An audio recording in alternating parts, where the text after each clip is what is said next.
get started. Thank you.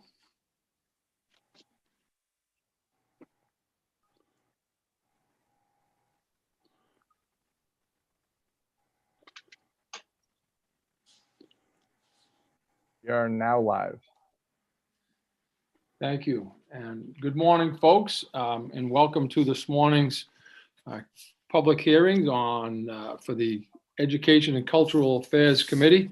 My name is Joe Rafferty, and I am the Senate Chair from District 34 down in York County. This morning, again, is a public hearing. We continue to work through a Zoom format, and we appreciate your patience with us in the event that we have any technical difficulties. We'll do our best to help you through them and help one another. This purpose of the meeting is for us to gather information from folks in order to help us consider the legislative proposals that come before us and report back to the full legislature. Only committee members and our analysts and those specifically invited to attend will be participating in this meeting this morning. And if you are interested in just observing, you can do so on the committee's YouTube page, as well as you can listen to the broadcast on the www.legislator.maine.gov. For those of you that are in attendance and will eventually be come in as you have requested to speak and address the legislature before us, there'll be a slight pause as you transition from from the audience to a participant, and there'll be a little time frame when you're in limbo. We'll do the best we can to answer any and all questions and appreciate your help. Most importantly, please keep in mind that each of us has been kind enough to invite one another into their homes as a guest. Be respectful of that as we move through our meeting, respectful to one another. And with that said, I will ask my committee members to take a moment just to introduce themselves. And I'll start with my committee chair, Representative Brennan. Thank you, Senator Rafferty. Good morning. My name is Michael Brennan. I represent District 36 with Portland. Thank you. And Senator Daughtry and guest. Good morning. I'm Senator Maddie Daughtry. I represent the Senate District 24, which are the communities of Brunswick, Harpswell, North Yarmouth, Freeport, and Pownell.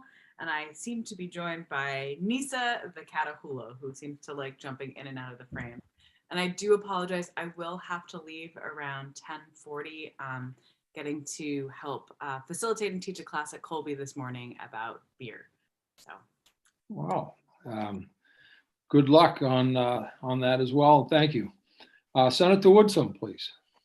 Thank you. Dave Woodson, District 33 in York County, and includes Sanford, Massapequa, and Saukville Valley Schools. Thank you. Representative Crockett. Yeah, thank you, Mr. Chair, and good morning, everyone. Ed Crockett, District 43, which is part of Portland and part of Falmouth. Thank you. Representative Dodge.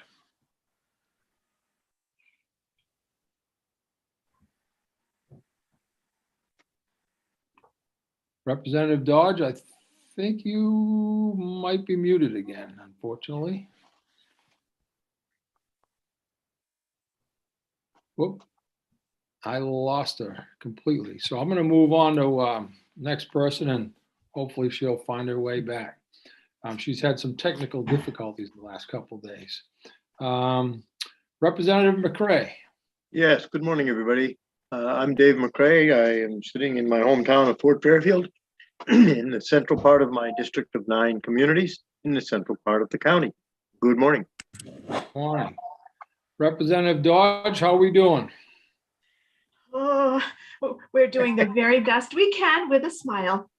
Good morning. My name is Jan Dodge. I represent House District 97, which is Belfast, Northport, and Waldo. I apologize. I appear to be having some sort of technical difficulty again today. Good morning. Good morning and good luck with those.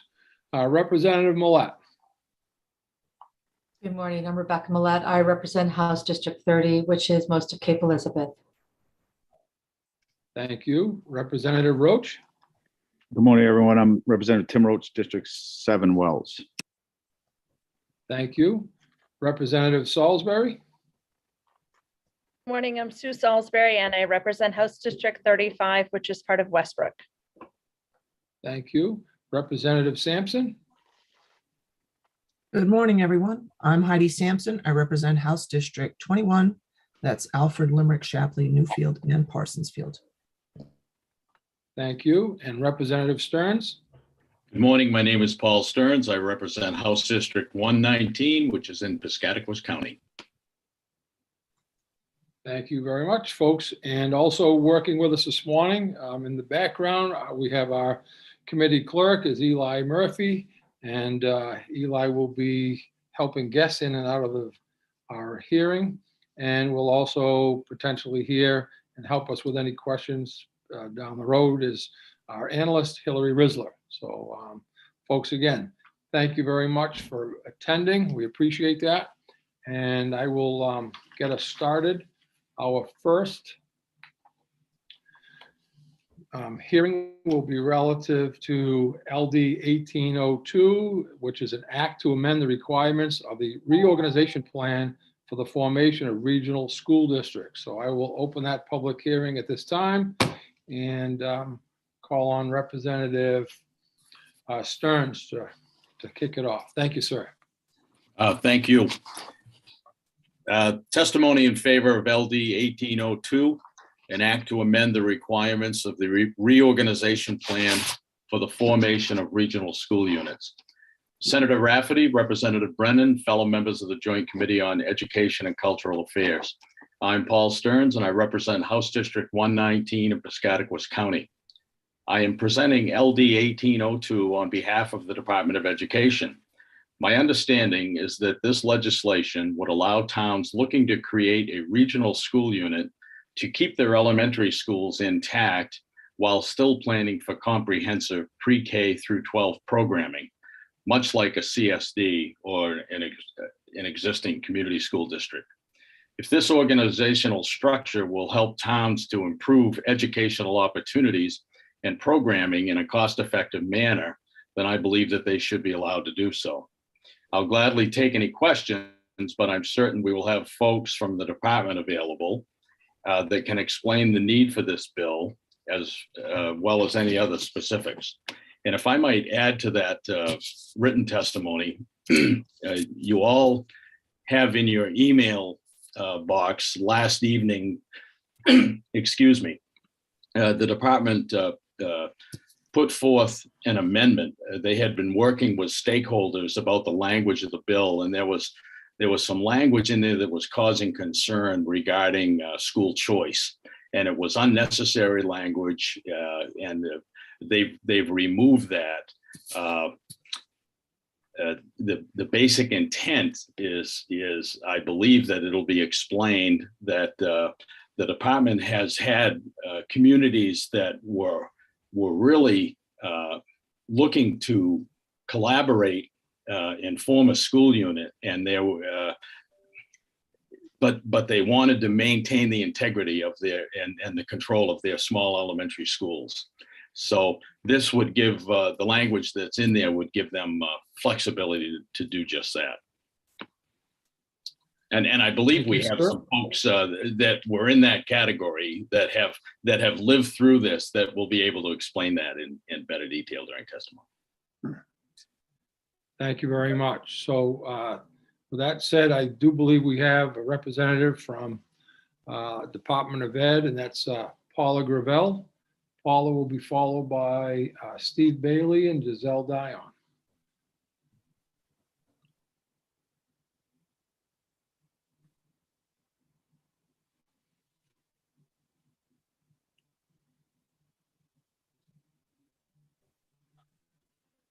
Good morning. Good morning, everyone. Good morning. Good morning, Senator Rafferty, Representative Brennan, members of the Joint Standing Committee on Education and Cultural Affairs. My name is Paula Gravel, and I am here today representing the department speaking in support of LD 1802, an act to amend the requirements of the reorganization plan for the formation of regional school units. The intent of Title 20A 1461, Formation of Regional School Unit, is as enacted in 2008, was to encourage school units to combine in order to efficiently and effectively utilize taxpayer resources and to provide more opportunities for students. The statute requires the formation of a regional school unit to include not fewer than 2,500 students, or in some exceptions, the RSU may serve fewer than 1,200 students. Statute also requires the RSU to include programming for all students from kindergarten to grade 12. As Maine school leaders seek to find innovative ways to balance educational and fiscal responsibilities to students and their communities, the RSU size and grade configuration requirements are impediments to innovative solutions. In order to better meet the needs of school units wishing to regionalize, there is a need to allow for RSU configurations of various grade spans. Over the past 11 years, school units have requested the ability to form regional school units with various grade configurations in order to provide their students with educational opportunities while meeting the fiscal needs of their member communities. For example, a few possible regional configurations could have been created for secondary students only, with the elementary schools remaining at the current individual RSU level. While that may not reduce the number of SAUs, it would provide better opportunities for all students. The department has received a request to form an elementary school only RSU and allow another alternative for secondary students. The department has also received a request for a smaller grade configuration where the local SAUs would combine for either K-2 or 5-8, and all other grade levels would be served using other options. By limiting the RSU formation to a specific size and grade configuration, the law is denying the ability for some districts to collaborate in ways that will better serve their students and taxpayers. For these reasons, the Department of Education is in support of LD 1802, an act to amend the requirements of the reorganization plan for the formation of regional school units. I'm happy to answer any questions, and I will be available for work sessions on this bill. Thank you very much. Folks, do we have any questions, please, at this time?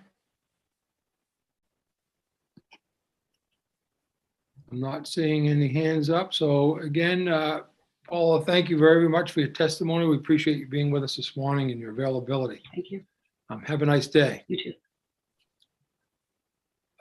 Next up, excuse me, will be Stephen Bailey, and Stephen will be followed by Giselle Dion. Good morning, sir.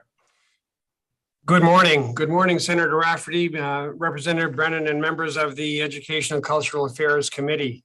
I am Steve Bailey, Executive Director of the Maine School Management Association, today testifying on behalf of the Maine School Boards Association in support of LD 1845. And please note that today, this testimony is only for the Maine School Boards Association with the recent language changes and the amendment that came out yesterday. The Maine School Superintendents Association is still discussing this. They will be submitting written testimony prior to a work session, and that will be done later after today. And please note also, you don't have written testimony from me at this particular point in time. That late night approval from our MSBA Legislative Committee happened after the amendment had been approved. We do like the change in the language. We are in support of 1802. We think it will provide precisely the kind of opportunity that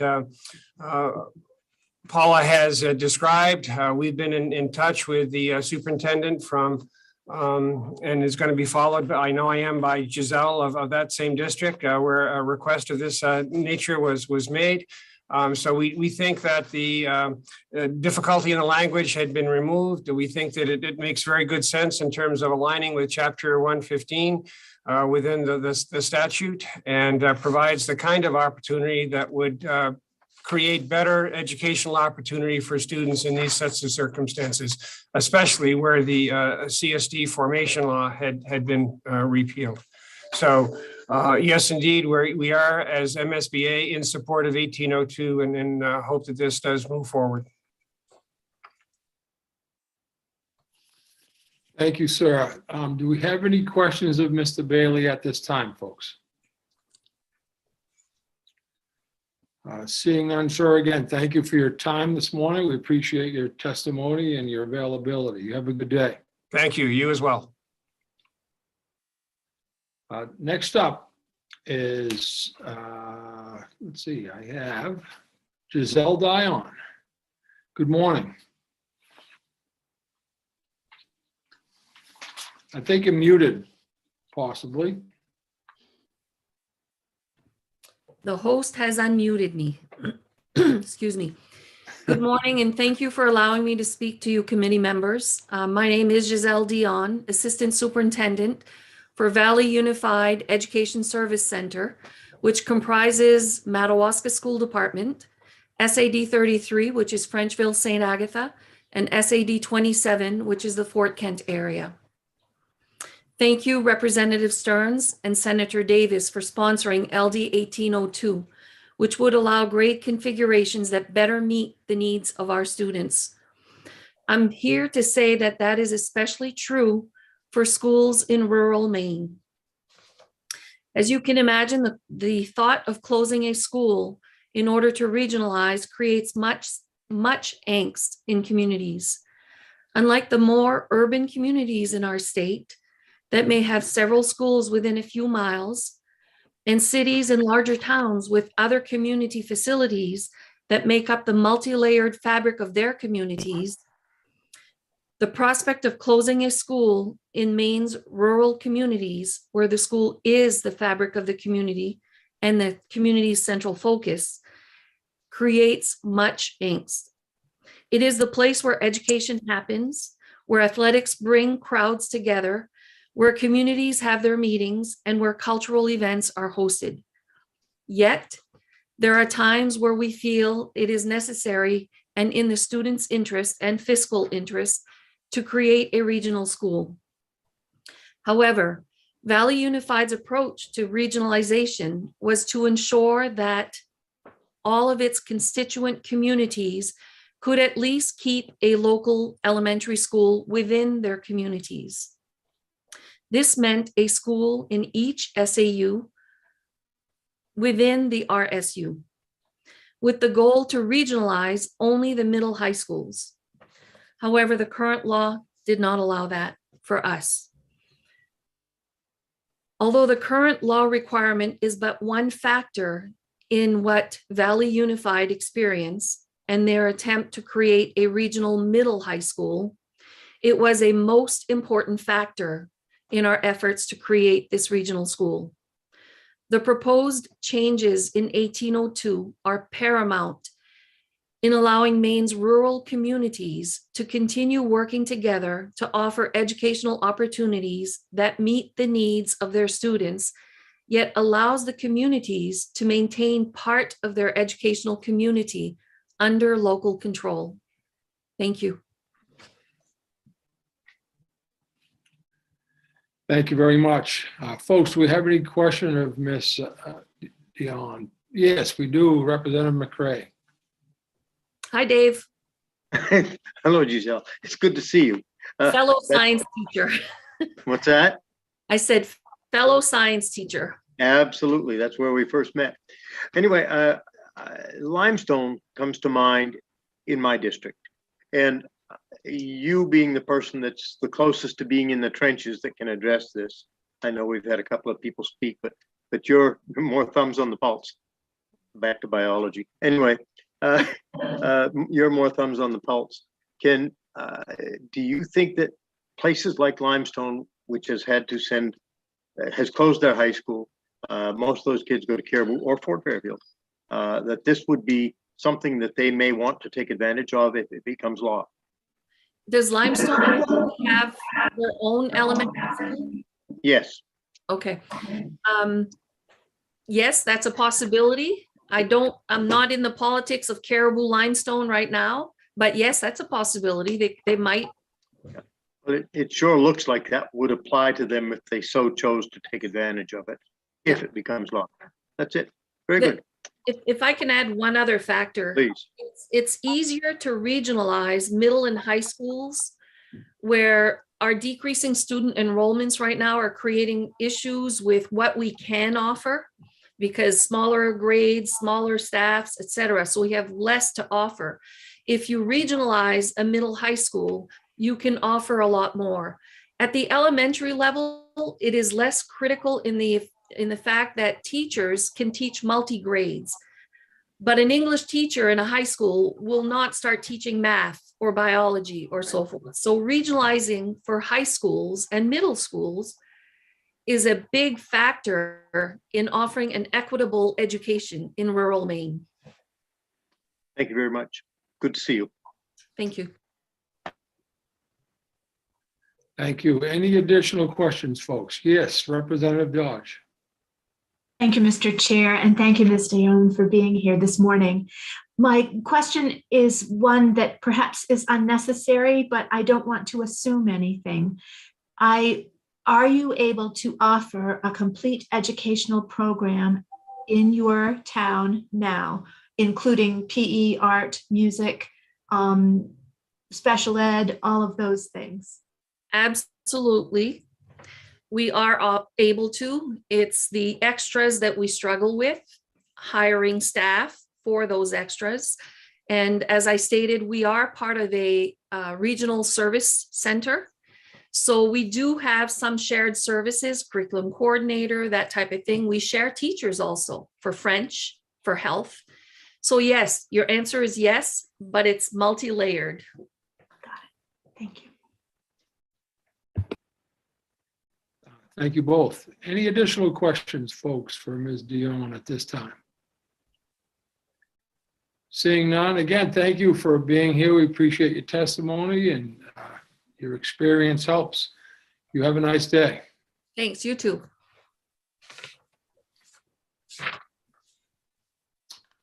I do not believe, unless we had a late registrant, Eli, I think that is the end of our testifying, those testifying. I believe that is correct. Okay, any additional questions within? Seeing none, then I will call the public hearing on LD 1802 to a close at this time. And we'll move forward to LD 1845, which is, excuse me, an act to amend the education statutes. And first up on that will be Representative Brennan. That hearing is now open. Representative Brennan, you have the floor. Well, thank you, Senator Rafferty. Good morning to members of the committee. For the record, I am Michael Brennan, and I represent District 36, which is part of Portland. And on behalf of the department, I am presenting LD 1845, an act to amend the education statutes. I intend to be as brief as Representative Stearns, if not more so, in terms of presenting the bill. And as you can see from the testimony that I provided, that outlines 4 bullet points. Basically, what the bill does is make changes in language that have to do with the EPS formula in terms of school financing. It talks about using the word innovation that more closely affects or aligns with what the department is trying to do. It makes a more updated reference to Unified English Braille, and it makes changes to federal laws as a result of the Child Left Behind. I have read through the bill 2 or 3 times, and I didn't see anything that I thought that was particularly problematic, but I do look forward to comments that are made from the department and certainly any issues that might be raised by the committee. So that is the sum total of my testimony at this point. And like you, I look forward to hearing a little bit more from the department. Thank you very much. Eli, I think I may have missed someone. Is there a We person from the do, Department of Ed? yes, Tyler Backus is here with the Department of Ed. Okay, I'm thank you. promoting I him think now. I missed Tyler. Thank you very much. Mr. Chair, Yes, I'm aware Yes. that, thank you, Mr. Chair. I'm aware that Mr. Backus has quite a bit of experience in the financial matters that would be related to this bill, but as Chair Brennan mentioned, there are other sections of this bill that I'm not 100% clear that Mr. Backus would be able to comment on. So if folks in the department are listening, I'm hoping that folks are going to be available to talk about those other areas, in particular, the diploma and graduation sections as one highlight. I would appreciate that somebody from the department can be here to discuss that with us. And there may be other sections that come up as well. So I really want to be mindful of Mr. Backus's expertise and not put him in a difficult position. thank you. We'll try not to do that. I see that his hand is raised, but he'll have the first opportunity to speak this morning, and anyone from the department that chooses to do so will be happy to invite in. So thank you. So Good morning, I'll Tyler. just address that before reading the testimony. So I believe they're trying to get the link for Beth Lambert to be able to join the meeting as well.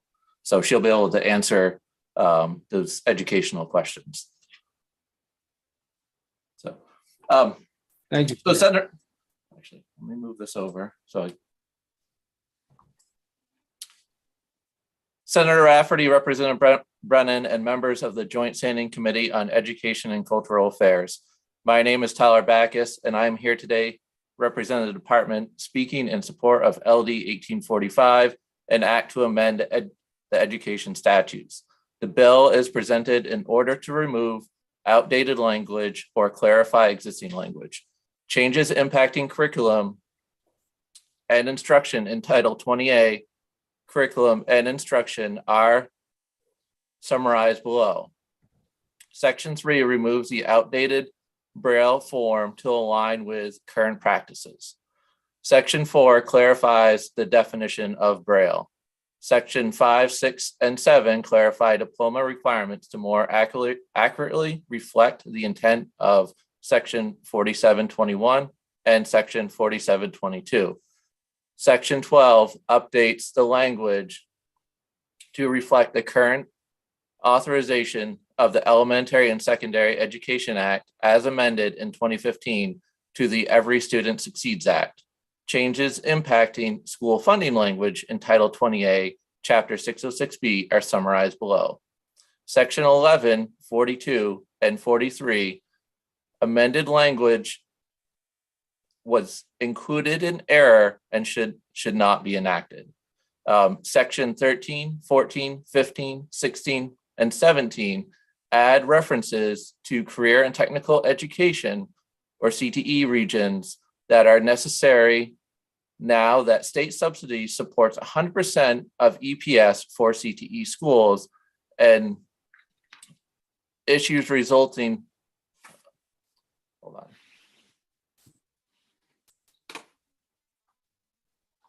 Resulting monthly subsidy payments to those schools. This additional language provides consistency and requirements for CTE regions equal to that of school administrative units regarding how subsidy shall be paid and under what circumstances state subsidy may be withheld.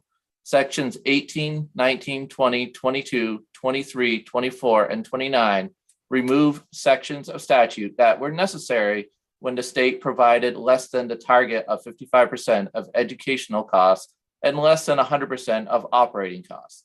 The transition percentage has been at 100% since fiscal year 2019, and the target of 55% was achieved starting in fiscal year 2022, making this language unnecessary. Section 21 removes language requiring school administrative units to submit a plan for approval to the commissioner for use of EPS targeted funds. The department believes this requirement is unnecessary as school leadership is responsible for ensuring that statutory requirements are met regarding the use of these funds, and should there be a need to verify that use at any given time, the department can utilize other methodologies to determine the use of these funds. Additionally, these funds are part of the EPS review cycle under 20A, section 15686-A. The review process analyzes expenditures of these funds against their targeted use. Section 25 removes bus purchase language that was relevant to fiscal years that have now passed, making this language unnecessary. Section 26 and 34 remove language that was needed under the previous funding model for CTEs, which was based on actual expenditures. With the enactment of the new EPS model for CTE, this language is no longer necessary. Section 27 removes language which provides state subsidy support for the lease of administrative space. This language is no longer needed as department approval of administrative lease space ended with fiscal year 2008. Section 28 amends statute to provide clarity that the department may use other relevant factors when considering approval of instructional space that is leased. Section 30 repeals language no longer in effect and replaces it with language to reflect the current method of calculating property fiscal capacity. Section 31 repeals outdated language. Section 32 clarifies the process for which EPS per pupil amounts are annually updated. Section 33 removes outdated language regarding the calculation of the per pupil amount for system administration in prior years. Section 35 amends a section to remove a reference to language regarding the operating allocation transition percentage, which is no longer in effect. Section 36 repeals a paragraph that references language regarding the operating allocation transition percentage, which is no longer in effect. Section 37 repeals language that was established to support reorganization efforts and is no longer necessary. Section 38 repeals language for the bus refurbishing program, which has been discontinued. Section 39 adds language to include career and technical education regions regarding consequences for the late submission of required data. This language is necessary as part of the department supports 100% of EPS for CTE schools and issues monthly subsidy payment to CTE regions. This additional language provides consistency and expectations for CTE regions equal to that of school administrative units regarding submission of data needed to calculate subsidy. Section 40 adds language to authorization and schedule of payments for state subsidy to provide career and technical education regions treatment equal to school administrative units in these matters. For all these reasons, the department is in support of LD 1845, an act to amend the education statutes. I am happy to answer any questions, and I will be available for a work session on this bill. Thank you very much, Mr. Backus. Just one quick question myself before I open it up. You mentioned fairly early that there were some pieces that were included in error. Can you review that particular statement if you could? I know section, and I'll have to look at, I need to look at 42 and 43. That was sections 11, 42, and 43. Section 11 was referencing the state share percentage, which includes the state payment for teacher retirement. And initially, we had believed that section of law had been repealed. But in reviewing the statute and doing the analysis for this bill, we realized that section wasn't repealed. So then we also were asking to not repeal this reference. Thank you. I see a hand up from Representative McCray.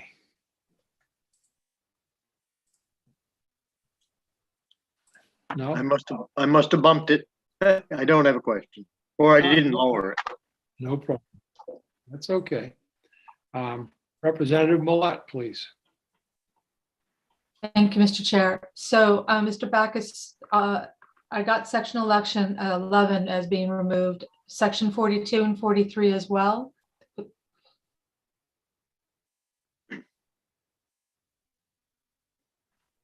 So we'll have, I guess, so those are dealing with the construction piece of some construction changes in the bill.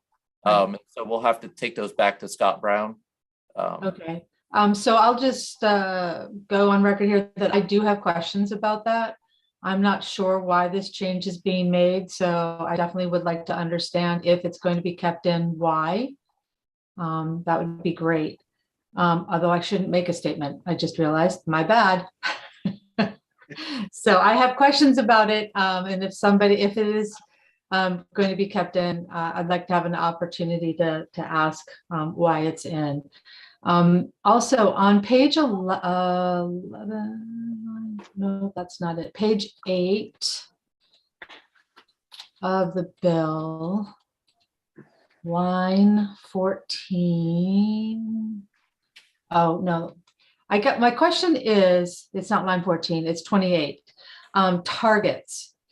I'm not quite clear why this section is in, when in other sections, we are saying in statute that the state is funding 55% and the mill rate will be calculated so that it's 45% local contribution. Why do we then in this new section call this targets? This seems unnecessary to me.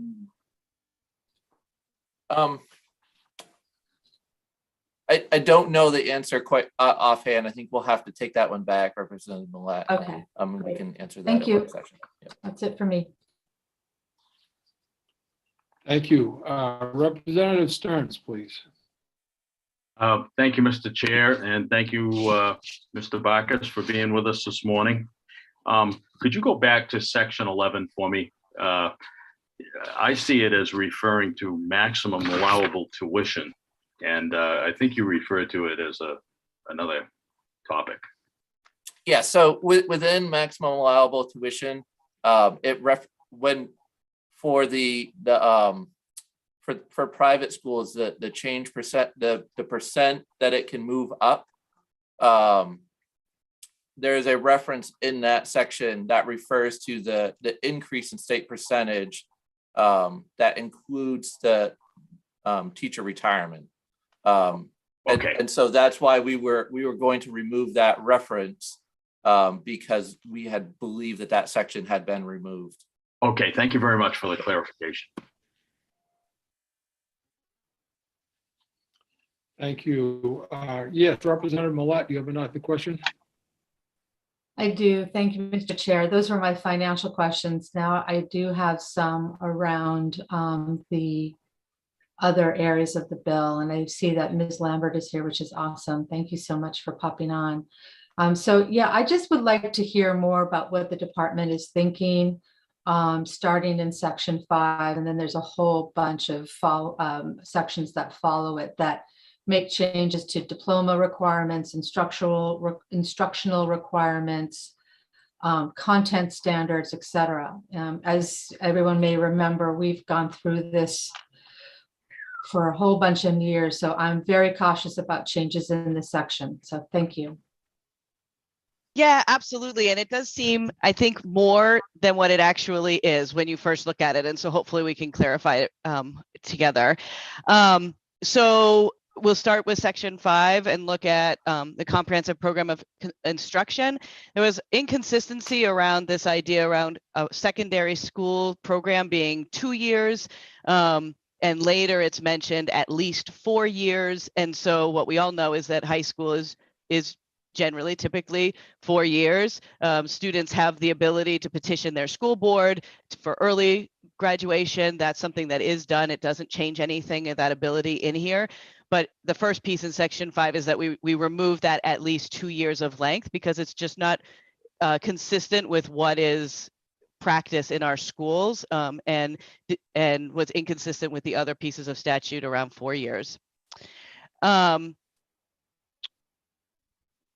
you want me to go piece by piece or jump to the big pieces and then go back for details? Representative? Mr. Chair, if you don't mind, Go ahead. Yes, Representative. if other folks don't mind, I really would just like to be walked through it, just because, as I mentioned earlier, we really have gone through the ringer on this particular area of topics. So No problem. Yep, I understand. I just didn't want to be taking other people's time when they're like, please move on. So I will jump in. So then replacing the idea of graduation with it's really about the requirements for a diploma and not for graduation. Schools really control their graduation, all the pieces that go in there. And so there was a word change in that to, again, be more consistent with what the practice is and what they're actually awarding, what we're determining. In the latest update to the science standards that were done 3 years ago, the committee proposed to change it from science and technology to be science and engineering to better reflect the next generation science standards that they were modeled after and the will of the science educators in this field. And that just hadn't been updated since we did that in this part of the statute. So we changed that here. When you move into section 6, this again is that alignment of the number of years. And so we took out a minimum of 4 years because really we know that there is some flexibility and just put at least of 4 years for flow and to make that more consistent of what practice is and align with the statute. Section 7, where we change from required subjects to diploma requirements. And I think this is probably where when reading it, it seems like, whoa, this is new. What we did, when you look at, and it's always hard in here because sections 8 and 9 are repealed in this. What we did is take section 2A and 2B, which were implementation of multiple pathways and opportunities, and section 2B, which was policy. And we took that and we consolidated it because it ended up with a lot of redundancies and confusion for people and questions that we get because of the way that it was structured instead of putting it all into the opening section of section 2 here for required subjects. So we put in front of the required subjects, we included the information around multiple pathways, which had previously been in 2A. It's not new allowances or any new pieces of statute, but rather move that up in there, which is what you see when you see about applied learning, demonstrating achievement of the standards through multiple pathways. That's all right from, if you look back into the previous statute, the way it was or is currently without these changes, it says students may demonstrate achievement of the standards through multiple pathways. It's taken right from that section, consolidated up here so that it seemed clearer to inform what is really how students can achieve the diploma requirements. And then we did not change, add, or remove any of the requirements. They're the same as they have been. 4 years of English, 2 years of social studies with the same requirements of American history, government, civics, personal finance. Math is the same, science, including the lab science, and fine arts, 1 year of that. That's how they've been. So we have not updated or changed any of that. As I mentioned, section 8 and 9 were repealed because that information was consolidated up into the previous beginning of the diploma requirements. And then the changes in the satisfactory completion are around flow of the wording because there was a lot of awkward sentence structure in there that made it confusing. And then we removed something that has been that's inconsistent with the statute, which is the line that says all secondary school students must achieve the content standards of parameters of essential instruction and graduation requirements established pursuant to 6209, which is not consistent with the requirements right above it. So we say to graduate, you need 4 years of English, 2 years of social studies, math, etc., like we've just gone through. But then in the satisfactory completion, there's a sentence that says they must achieve all of the standards in the main learning results, which include far more intentionally than the requirements that are listed above.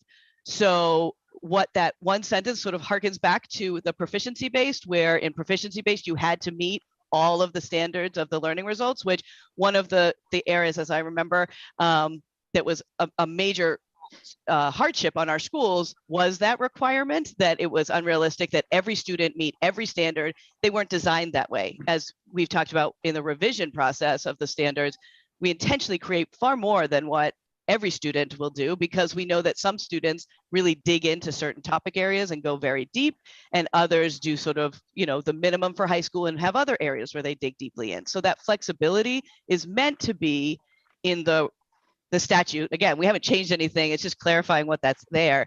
But this one sentence was sort of it seemed to us out of place, and has had a lot of, is an error, because it's had create a lot of confusion for the field to say, well, are we supposed to meet all of the standards of the learning results, or are we supposed to, or students held to the graduation requirements that are right above? So that's other than that, I think it's all really sentence structure, sort of grammatical stuff that were changed, but that is an important sentence to call your attention to. And I think those are the sections that you were looking for. So any follow-ups, happy to talk more about it, but that was my kind of walkthrough for you. Thank you very much. I have a question from Representative McCray, please. For some reason, my hand keeps popping up and I'm not touching it. Okay, it's Okay, off. sure. All right, thank you. Any additional questions, folks, at this time? Seeing none, we want to thank both of you, Tyler as well as Beth. Thanks for your help today and clarifying those questions for us. We appreciate it. Thanks for your work, and you have a great day. Thank you. I see a hand up from Hillary Risler, please. I just wanted to jump in very briefly. Something that I'll normally do for the work session, we'll plan to do for this bill, because it's so long and there's so many sections, is to break that all out for you, pull in all those repeal sections so you can see what the language is actually being deleted. And I'll also include both the department's testimony and any reasoning they've given for each of those sections, as well as I noticed there was a request for some of the pages in the statute books, and so I'll include that as well. So if you're feeling a little overwhelmed, don't worry, I'll try to get that all to you enough time in advance of the work session so that you can use that as a way to go off instead of the bill, because I know these long ones can be pretty confusing. Thank you very much, Hillary. I appreciate that, and I'm sure we'll all benefit from that. Representative Crockett, do you have a question? Yeah, thank you, Mr. Chair. First, do we have more speakers coming on this bill? We do. Okay, I will hold off on my question until they've had a chance to present. I'm not aware of any more from the Department of Ed, however. So. Okay, well, then I'll ask this question. You may have noticed in the list, there was written testimony submitted by Representative Andrews. And I would like for the work session for the Department of Ed to address some of his comments with respect to this bill that is in his letter. Okay. About a half dozen. Thank you. Had some questions on, and I'd love to hear the department's response to those. Thank you. We do have someone that's going to actually speak, read on behalf of Representative Andrews. We'll actually hear that written testimony shortly. Okay. Prior to doing so, and as what sometimes happened, we were. Well, I'd just like to welcome. She's been here. I haven't had a chance to get her break to her, have a chance to introduce herself. Representative Lyman, if you'd like to take a moment to say hello. Yes, good morning. Sorry I was late, but I was at another judiciary meeting hearing. I'm Representative Lyman. I represent.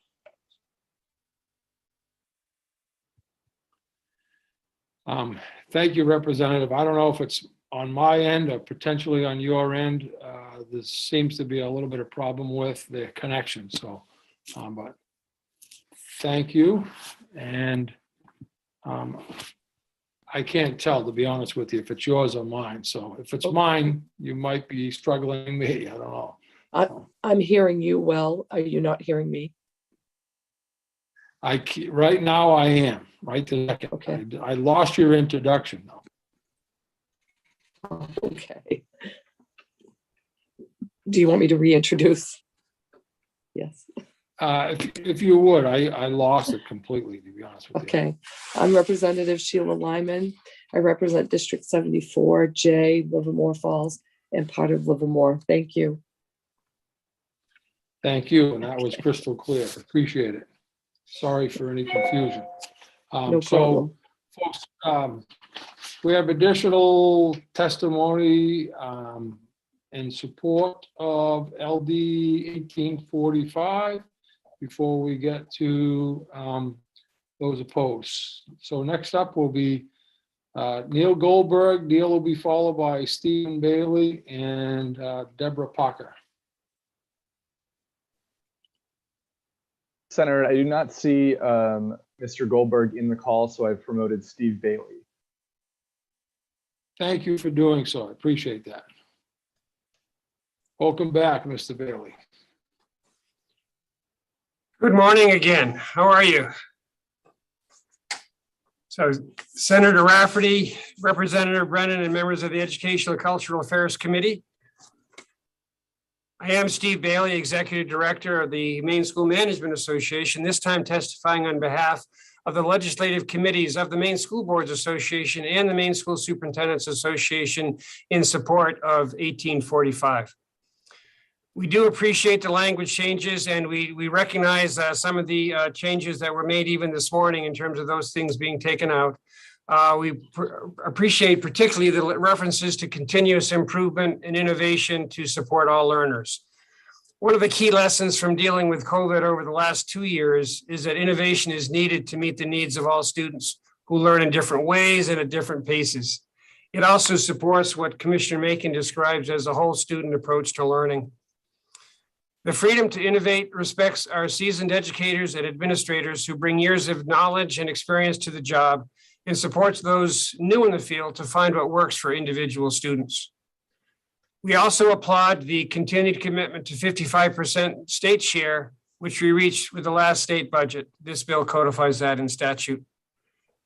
The 55% commitment affects the local mill rate for local property taxpayers. This fiscal year, the mill rate is at 7.26, and it's anticipated to drop to 7.1 for fiscal year 2023.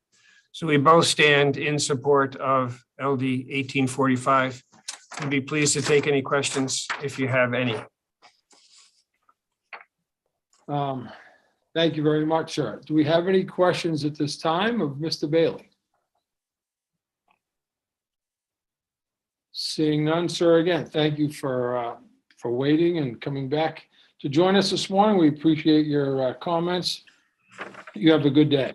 Thank you, you as well. I look forward to going up to Representative McCrae's district on Tuesday night. I was in Representative Stern's district this past Tuesday night. We continue to do our workshops throughout the state. So very glad to be here today with you. Have a great day. Thank you.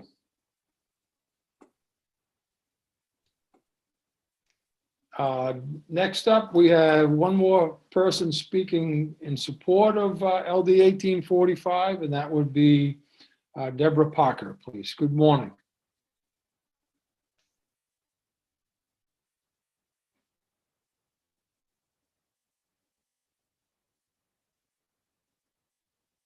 Deborah, can you hear me?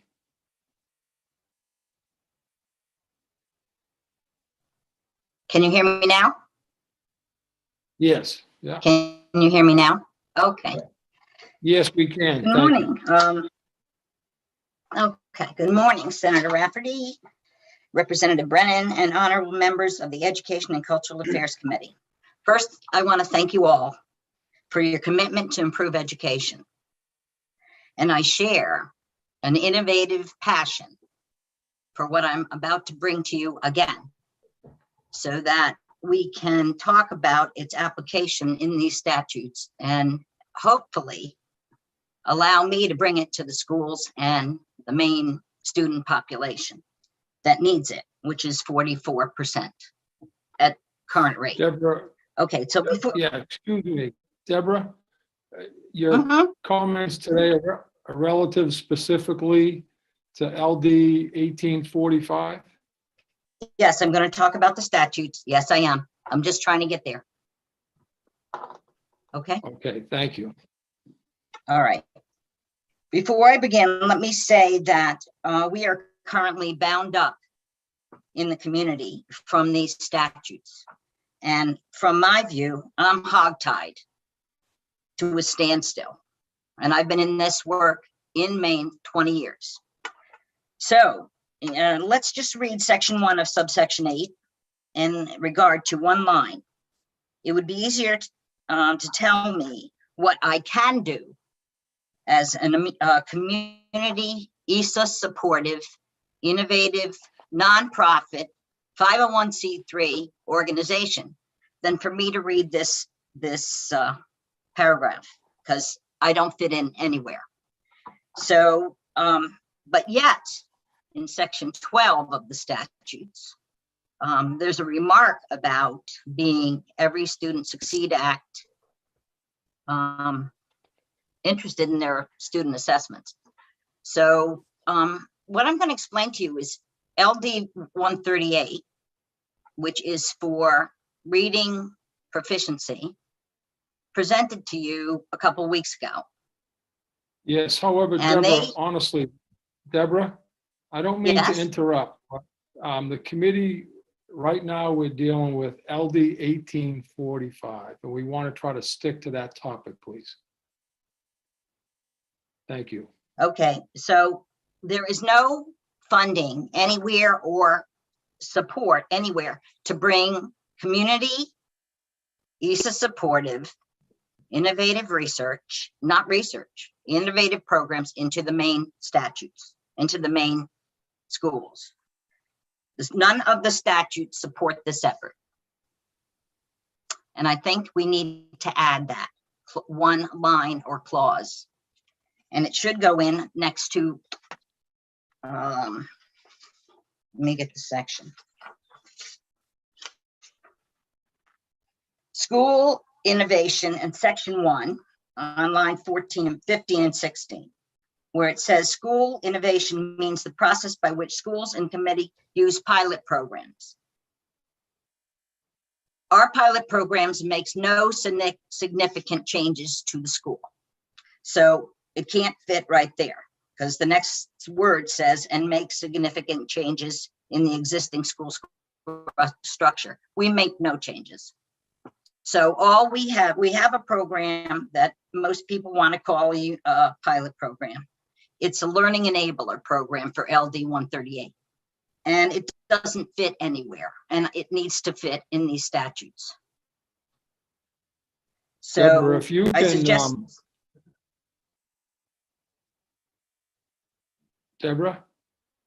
yes. Okay, I thought I lost you. I'm sorry. So if you could forward that directly to me, I will forward that information to the DOE and see if where and if it does and where it does fit. Okay, and I also would like to see it in section 12. Again, if you could tag that to me, I'd appreciate it. That would be helpful. Okay, and I also would like to see it in section 19.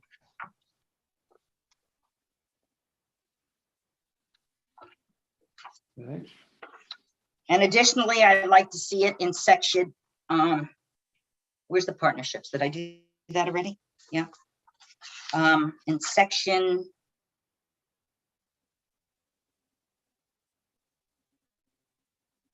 there's another one. There's one more.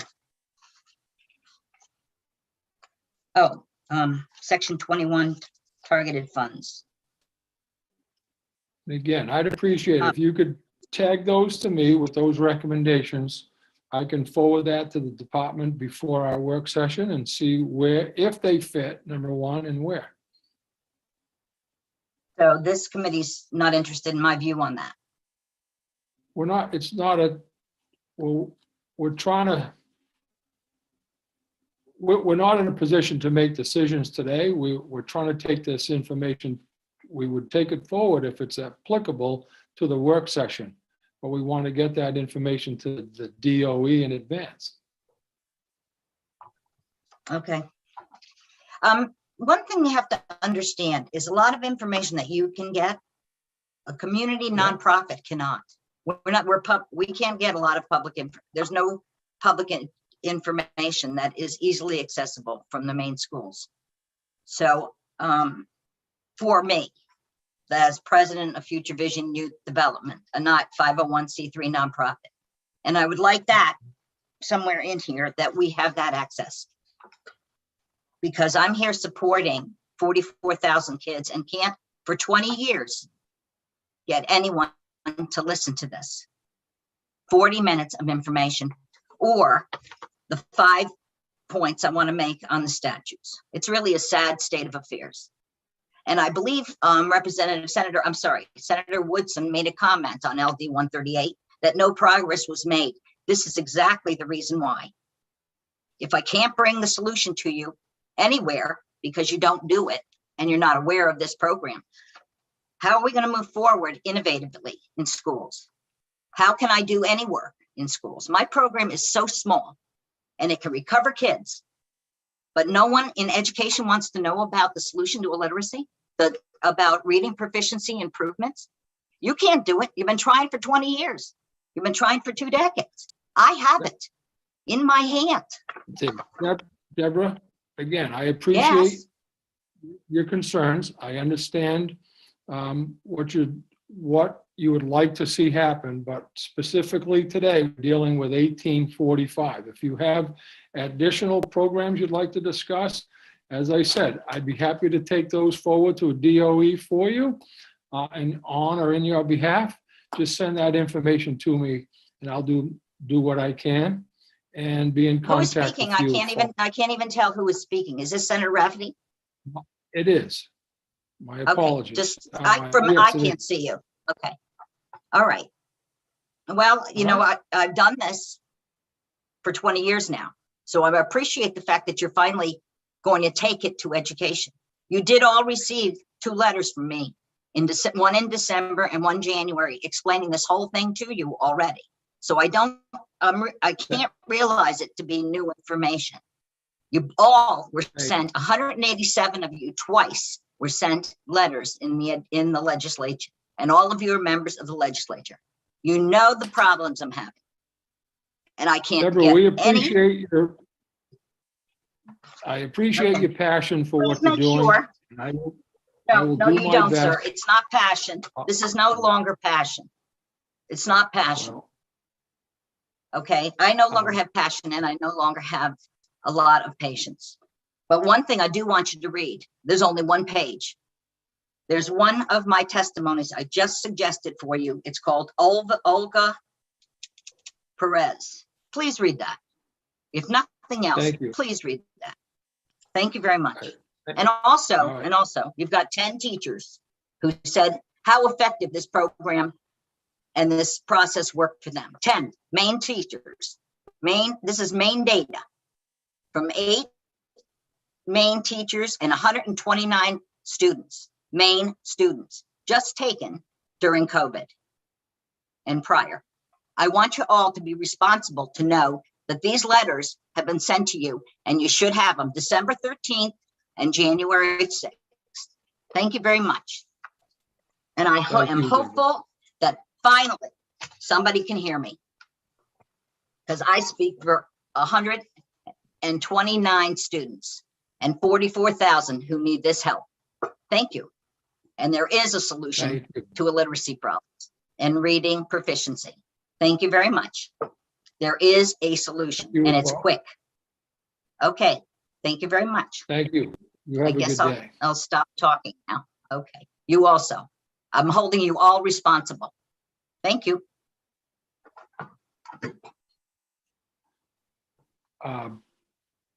So I believe that ends testimony for those folks in favor. And I just lost my place. Surprise, surprise.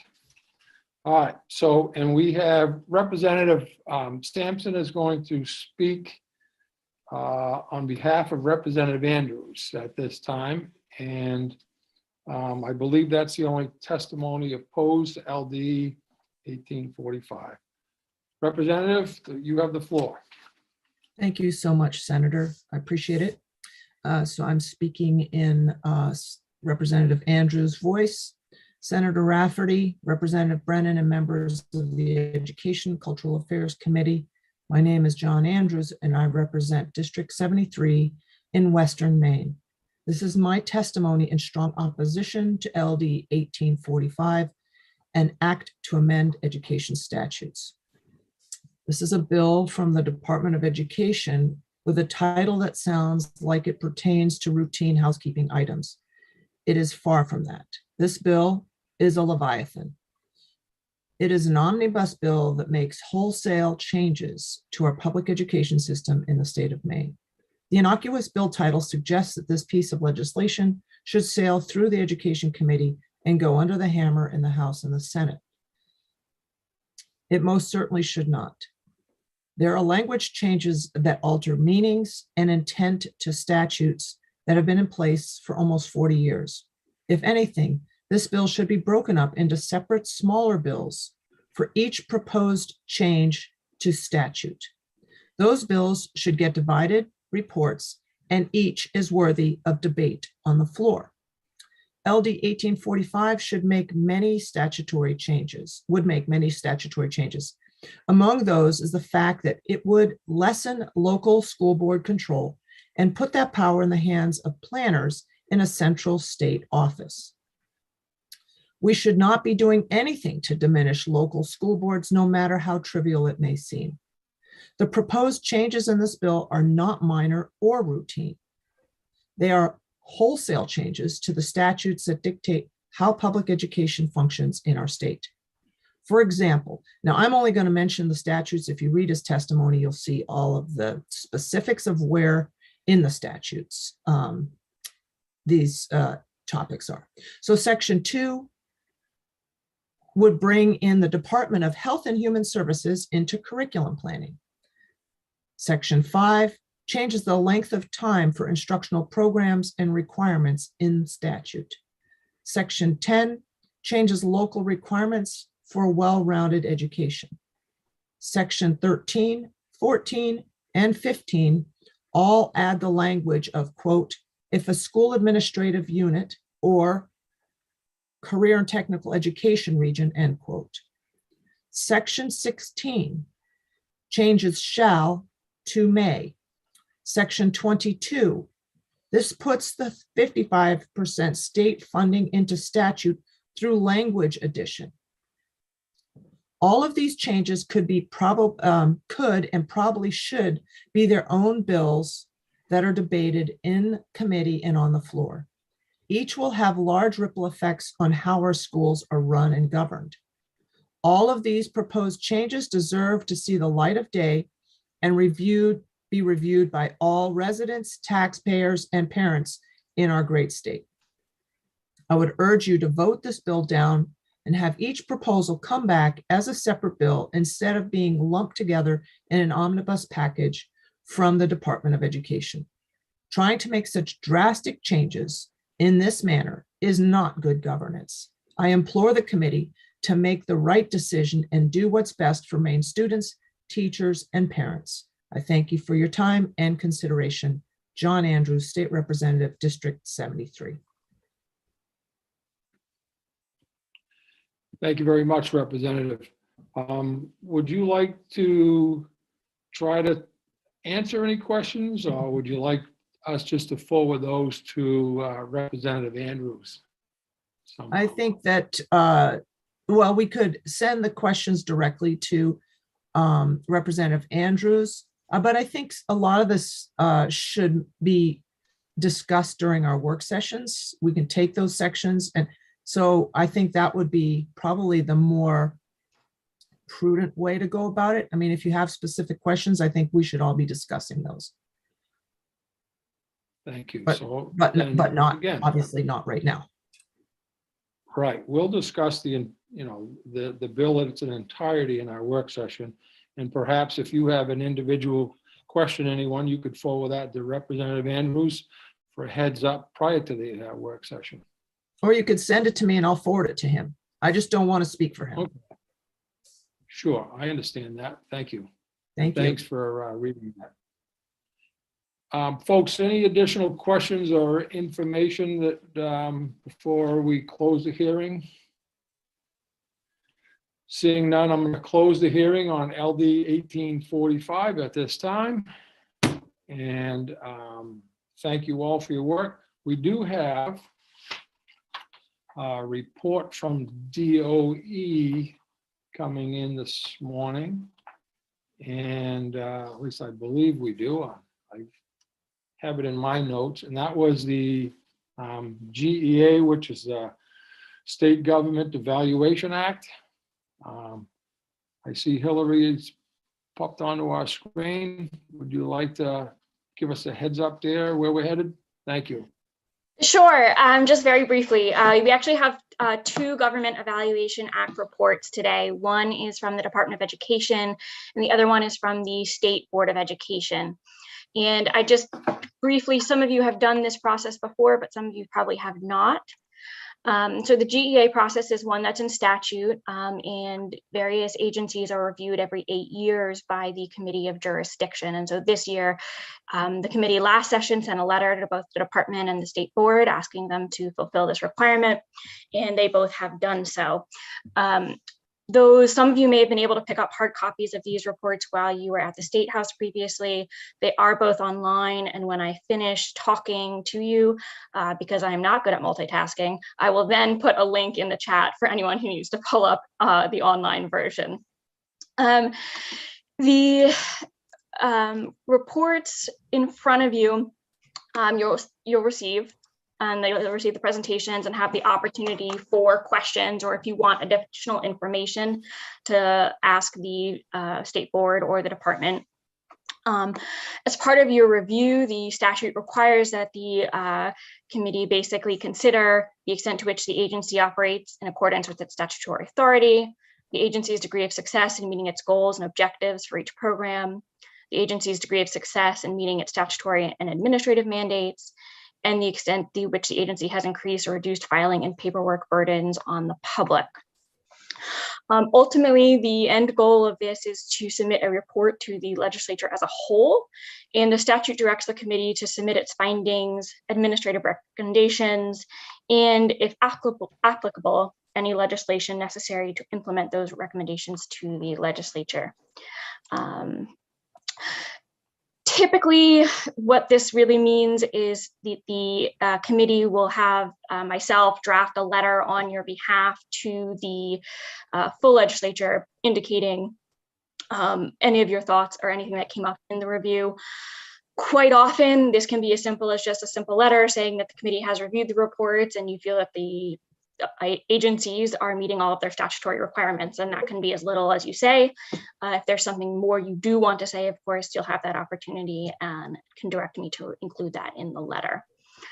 We can either do that at the end of today, or if there are questions or requests for additional information, you can work with the chairs to find another time to the agencies to bring that information forwards to you.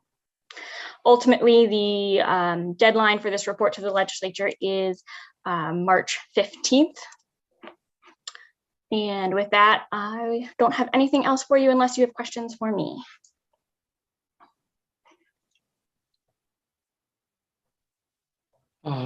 Folks, any questions? I do have a hand up. Representative Salisbury. Thank you, Mr. Chair. As a new legislator, having not been through this process before, how this normally works, it's quite a bit of information to weed through, and both of those reports, they're very nicely done, in my opinion. But I wondered, like, is this something that is all accomplished today, or how does that work normally? I have seen it done different ways. I have seen situations in which a committee really wanted some more information, and at the end of the original presentation asked for that additional information. The department came back in a week or two with and it was an ongoing back and forth process. Sometimes I've also seen, especially for some of the smaller agencies, on the other hand, where there really weren't a lot of questions and the committee immediately felt that they had all the information they needed, that they move forward that way. Ultimately up to the chairs, of course, in terms of scheduling, but yeah, I've seen it either way. Okay. Thank you. I lost part of that, folks. I don't know if it was just on my end, but my system went down and back on again, so. Representative Brennan, please. Thank you, Senator Rafferty. And just in response to Representative Salisbury's question, I think the most prudent approach at this point will be to hear the presentations today and then give the opportunity for the committee to ask questions and have follow-up information. I did last week get hard copies of the report, and you're absolutely right. There's a lot to go through and to look at. But as Ms. Rizzler already pointed out, we have until March to make a final decision presentation. So I think we have enough time to go through the report today, potentially schedule another work session at some other point for follow-up questions, and then go from there.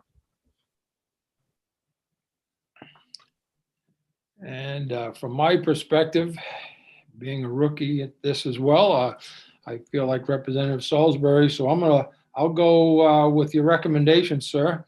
Representative Brennan, if we could get some information today and move forward from here.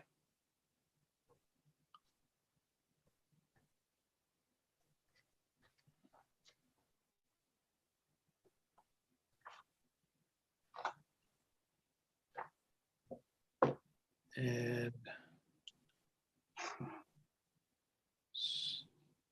So I think perhaps it makes sense, Eli, if you want to bring in Chelsea Fortin Trimble, and she can probably tell us who we need from the department to get started.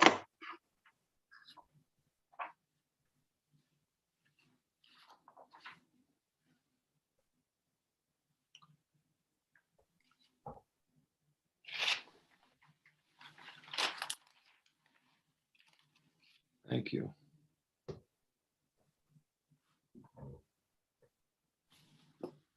See if I have my report. Yeah.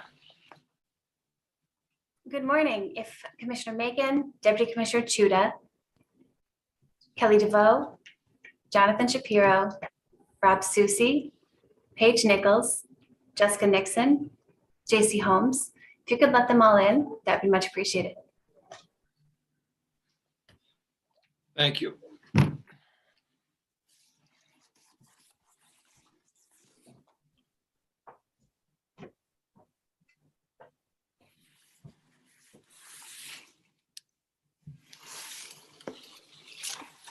Sorry, could you repeat that list one more time? I'm not seeing some of those names in the call right now. Sure, they may also just be logging on as we transition to the presentation. Sure. So Commissioner Macon, Deputy Commissioner Chuda, Kelly DeVoe, I do see her, Jessica Nixon, Jonathan Shapiro, Robert Susi, Paige Nichols,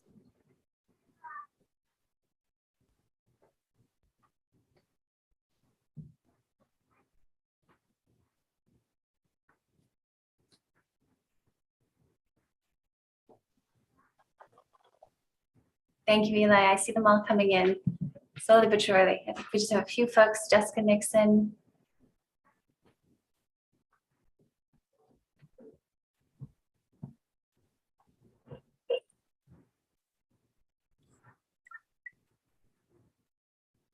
I do not see them left in the attendees list to join. We will send her the link once again, but I will kick us off. And we are expecting a 1-hour presentation, so 45 minutes of information and some time for questions. So good morning, Senator Rafferty, Representative Brennan, and distinguished members of the Education and Cultural Affairs Committee. My name is Chelsea Fortin Trimble, and I am the Director of Policy and Government Affairs with the Department of Education. We want to thank you for the opportunity to provide you with an overview of our Government Evaluation Act report As I said a few moments ago, we have about a 45-minute presentation with time for questions.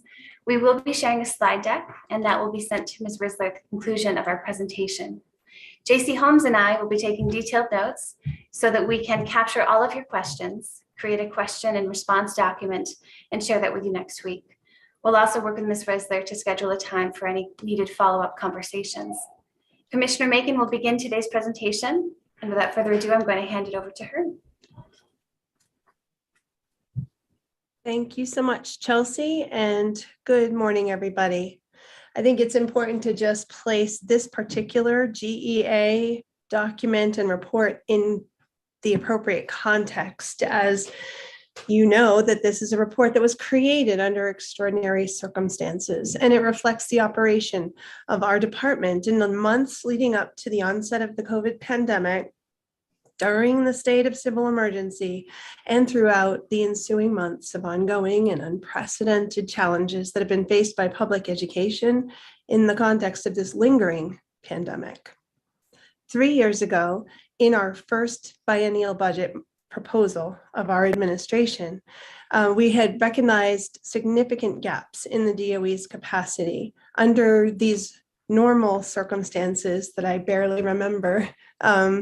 We had many individual staff members holding multiple titles and serving in various roles, trying to cover the statutory responsibilities, and many of those responsibilities went unfulfilled, and more opportunities went unfulfilled in terms of being able to move our education system forward and to support schools properly. We were granted, I think I requested 38 positions. That's my recollection. And we received far fewer, of course, maybe a third of that to start covering them. We still to this day have staff members who are covering very large positions, multiple positions, and holding multiple titles, because in our next biennium, which was just last year, we put all our eggs in the 55% basket and thought, if we can just get that, we're not going to ask for anything else.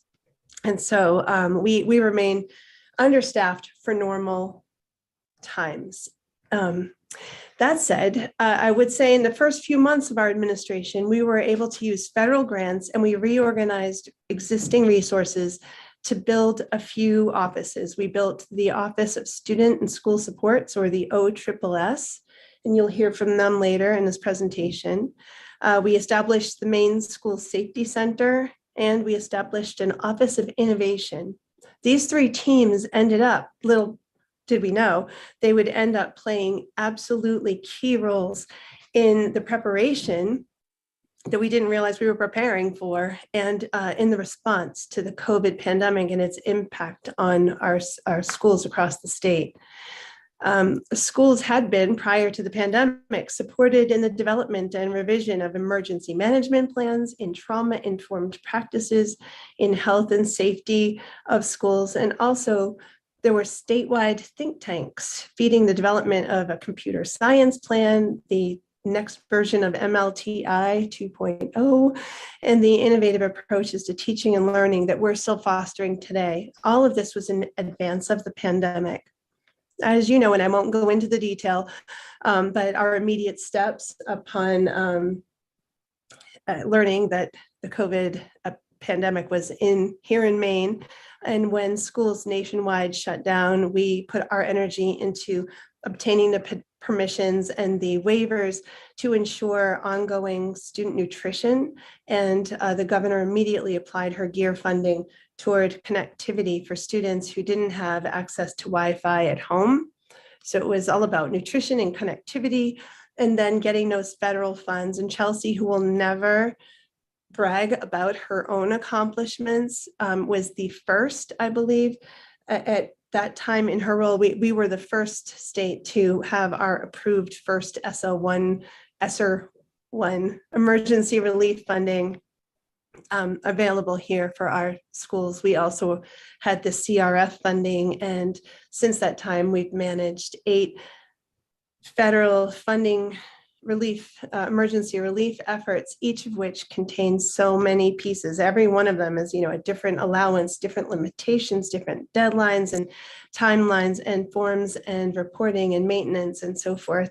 We even, in that first summer after the school shut down, we even applied for a competitive additional emergency relief grant, which provided us with the REV project. And this is $16 million worth of professional development for educators across the state to design and implement really innovative approaches to education, and also to create a culture of innovation among educators that where our goal is to be the state for research and development when it comes to public education. All of those projects are going so well, and we're really proud of them. Essentially, our department is tasked with, and I think this is an important thing to note, I mean, it's probably true of all departments, but I'm just going to say, we are tasked with as many responsibilities, including those related to federal relief and other ongoing responsibilities, as the Department of Education in Texas or California.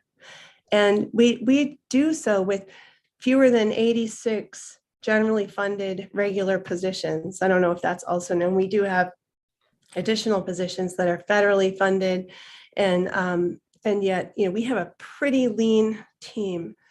In my first year, when I did request all of those positions to build out what would appear to be the staff that could manage the multiple responsibilities of our department, one of the AFA members said, look, you'll never be able to fill those positions. And while you still have open head count, we're not going to, fair enough. I will just say at this point in time where we are at a place where I believe we have 0 unfilled positions in our organization chart. And so we are running lean, very close to the bone, and we're working very hard on behalf of the schools. I'm proud that our schools here in Maine have been more open than those schools nationwide in spite of the pandemic, and that by and large, the educators, the school leaders, the district leaders, the school board and community members who provide feedback to us, which of course is not always warm, have said even when they disagree with our decisions, they have been deeply appreciative of the communication, of the support, and of our relentless commitment to support them through these hardest of all times for public education. So I wanted to just set the stage that this is not your average GEA report. This is a special edition brought to you by my team. Thank you so much for your thoughts and attention. And I'm going to turn it back to Chelsea. Thank you, Commissioner. Deputy Commissioner Chuda and Jessica Nixon, our Chief of Operations, will take it from here. Thank you, Chelsea. Good morning, Senator Rafferty and Representative Brennan and members of the committee. It's nice to be with you this morning to share additional information about the department. So first, the purpose is here established in statute. And although my son would love to think that the Department of Education can call a snow day, and my daughter would like to think that I can take away homework assignments, neither one of those are true, unfortunately, for them. So what is true is that we supervise public education. That's kind of a broad term, to supervise, but we like to think of ourselves as partners with our schools and school communities to supervise, guide, plan, and certainly provide leadership for the system of learning across the state. There's quite a great deal of interrelation with other programs when we do talk about our whole student concept and philosophy of learning. That means it's not just academics, but there are certainly other conditions and situations that are important to support our students. And therefore, it's important that we work collaboratively with other programs and agencies to help our students and staff be successful. And certainly our role is to advance public education and to encourage and stimulate public interest in education. And we do that very regularly by sharing the good stories that are happening and the ideas and opportunities that our students have. I think it's also important to note that when we're talking about public education in many ways, different shapes and sizes, but we're really talking about education in some cases from birth all the way through adulthood. And I know that the term lifelong learning is used. It's really true. We are supportive of learning from day one of a child's life in many cases, all the way through adult learning and higher education opportunities. So it's broad, but we do provide leadership and partnership. A little more specifically, there are 38 boards and commissions that the commissioner is named as a member of, and because of the number of those boards and commissions, she shares those responsibilities with designees, and members of our leadership team do represent the commissioner on those boards and commissions. I would say day to day within the department, as you have heard from our colleagues previously and will again later today and throughout the session, there's a great deal of work that we provide support and services to our schools and school communities. Some of the examples are listed here, from ongoing communication, which, as the commissioner mentioned, has been extremely important during a pandemic where information changes at a lightning speed, trying to help support our schools have the most up-to-date information as possible. And then through probably more routine operations and actions, leadership, and in some cases, corrective actions related to the implementation of statutes and rules. And of course, with each session, there are changes that occur. And so to help our schools keep up to date on what those either revisions or additions and deletions of statute and rule involve. We also thought it was important for you to note that through this last year, 2021, we had 136 Freedom of Access Act requests to the department. That, of course, does not include the requests that occur daily from media or other general data inquiries and requests. And we've even had, to make a note here, we've had Freedom of Access Act requests on our Freedom of Access Act requests, kind of compounding themselves. So quite a bit of information flows into the department and obviously back out as well. Our budget is a good size within the state, $1.9 billion, including the largest part of that, 1.3 in general purpose aid, which, as you know, is funding that goes directly to schools for the most part. And as you know, we were successful with your support with achieving the 55% total cost of pre-K to 12 public education, which is exciting. There is also, besides the state funding for schools, the department provides oversight, fiscal and program management, and reporting for a number of different federal programs. IDEA is for special education, Perkins is for career and technical education. There's a whole cohort of Elementary and Secondary Education Act, or ESSA, title programs, and that is in sum total $238 million of federal funding. This does not include the federal relief funds that are in addition to this. Title 20A, which is our neighborhood in statute, has 117 chapters of law, and there are also 58 rules which govern education. Some of those are shared with other entities, such as the state board, which you'll hear from a little bit later. But there's quite a bit of words and language that helps guide schools in their operation between statutes and rules. And just for a bit of context, since 2019, when our administration began, there were 230 education-related new or revised statutes in the past 3 sessions. There were 52 reports required for 2022, which we're now in, still having a hard time remembering to write the 2 at the end of that, and 6 letters from legislative committees to respond to as well. Again, adding to the expectations and responsibilities that the department has. As I mentioned before, part of the statute for our department does explicitly state partnerships. And these are just some examples of some of the partnerships that we have with in our greater state government. Our department plays a significant role with some of these And I know that some of you have become involved in the understanding and development of some of these as well.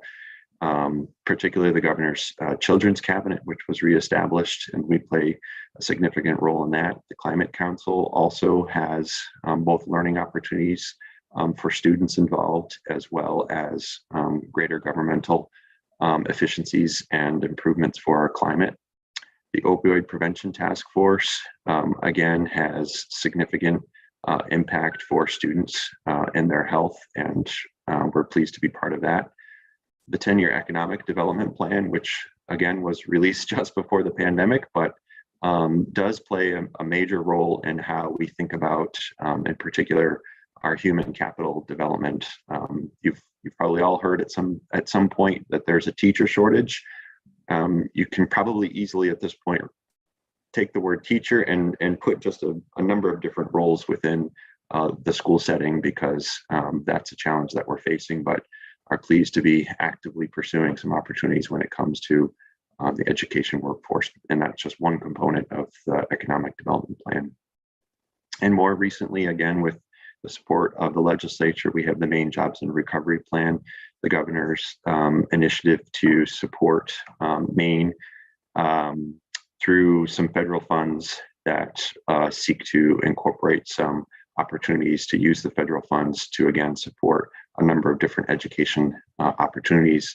More recently, we're working on pre-K expansion, but there are also some adult education and career and technical education opportunities that will soon be announced as well, which is exciting work as well. So I am going to pause for a little bit while I introduce Jessica Nixon, who is our Chief of Operations, to talk a bit about organizational structure and capacity. Hi, good morning, Senator Rafferty, Representative Brennan, and members of the Education and Cultural Affairs Committee. As Dan said, my name is Jessica Nixon, and I'm the DOE Chief of Operations. It's my pleasure to be here today to talk to you about the organizational structure of DOE. First, the state of Maine General Fund supports 86.5 DOE positions to carry out the general responsibilities that were outlined previously. The EUT, you should note, is funded through unorganized territories, and there are some teams which are staffed without any general funding. The Department of Education is made up of 11 teams. I'm going to touch briefly on each of these. However, the report outlined a great deal of information about each, including both their accomplishments and areas of need. First, the Education and Unorganized Territory team is charged with the implementation of programs and services that are outlined under 20A Chapter 119. This is for students that are ages 4 through 20 years old who reside in Maine's unorganized territories. Our Federal Emergency Relief Programs team is responsible for the coordination of the emergency response programs of the Federal CARES, CRISA, and ARP Acts. And this includes oversight and coordination of all federal requirements related to these programs, as well as supporting school administrative units and non-public schools. Our Office of Innovation, which has supported innovation and education in the state of Maine, as well as developing and supporting our internal team with strategies for solving tough problems with optimism and clarity of focus. There are many innovation projects have been key to supporting the education field, its students and families throughout the COVID-19 pandemic. And they'll share some of these examples with you later in this presentation. Our Higher Education and Educator Support Services supports our educator preparation programs, educator recruitment, and adult education. This office also includes a certification team and oversees the process for approving higher education credit-bearing programs. The leadership team within the Commissioner's Office is made up of legislative, communication, and operation functions throughout the department. The Office of Learning Systems supports schools and serving students across PK through 12 in public schools. And this team supports early childhood learning, standards assessment, federal accountability, and the various title grants, including career and technical education. Maine Commission for Community Service is a quasi-state agency which supports Maine's social and economic development through volunteer programs. The fiscal management of this program moved from DECD to DOE a few years ago. And this program impacts numerous industries and other impact areas through their efforts. They're funded in part by general fund DOE budget, but also by federal grants.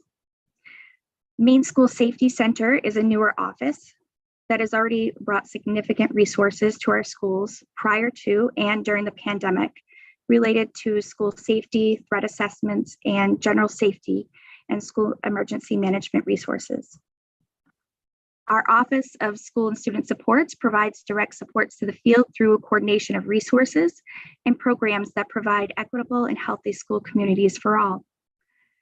Special education is made up of federally funded teams and is responsible for ensuring the provision of a free, appropriate public education in the least restrictive environment for children with disabilities age 3 to 22, as well as early intervention services to infants and toddlers birth through age 2, and also includes the independent quasi-governmental Child Development Services Program.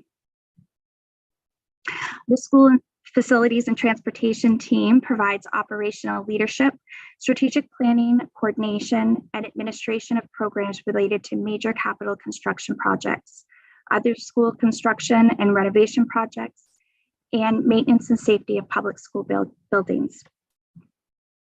The team also supports schools in school bus purchasing and safely operating transportation programs that reflect federal and state laws and regulations. And finally, school finance and operations, which provides policy oversight, implementation, and support for general purpose aid to local schools.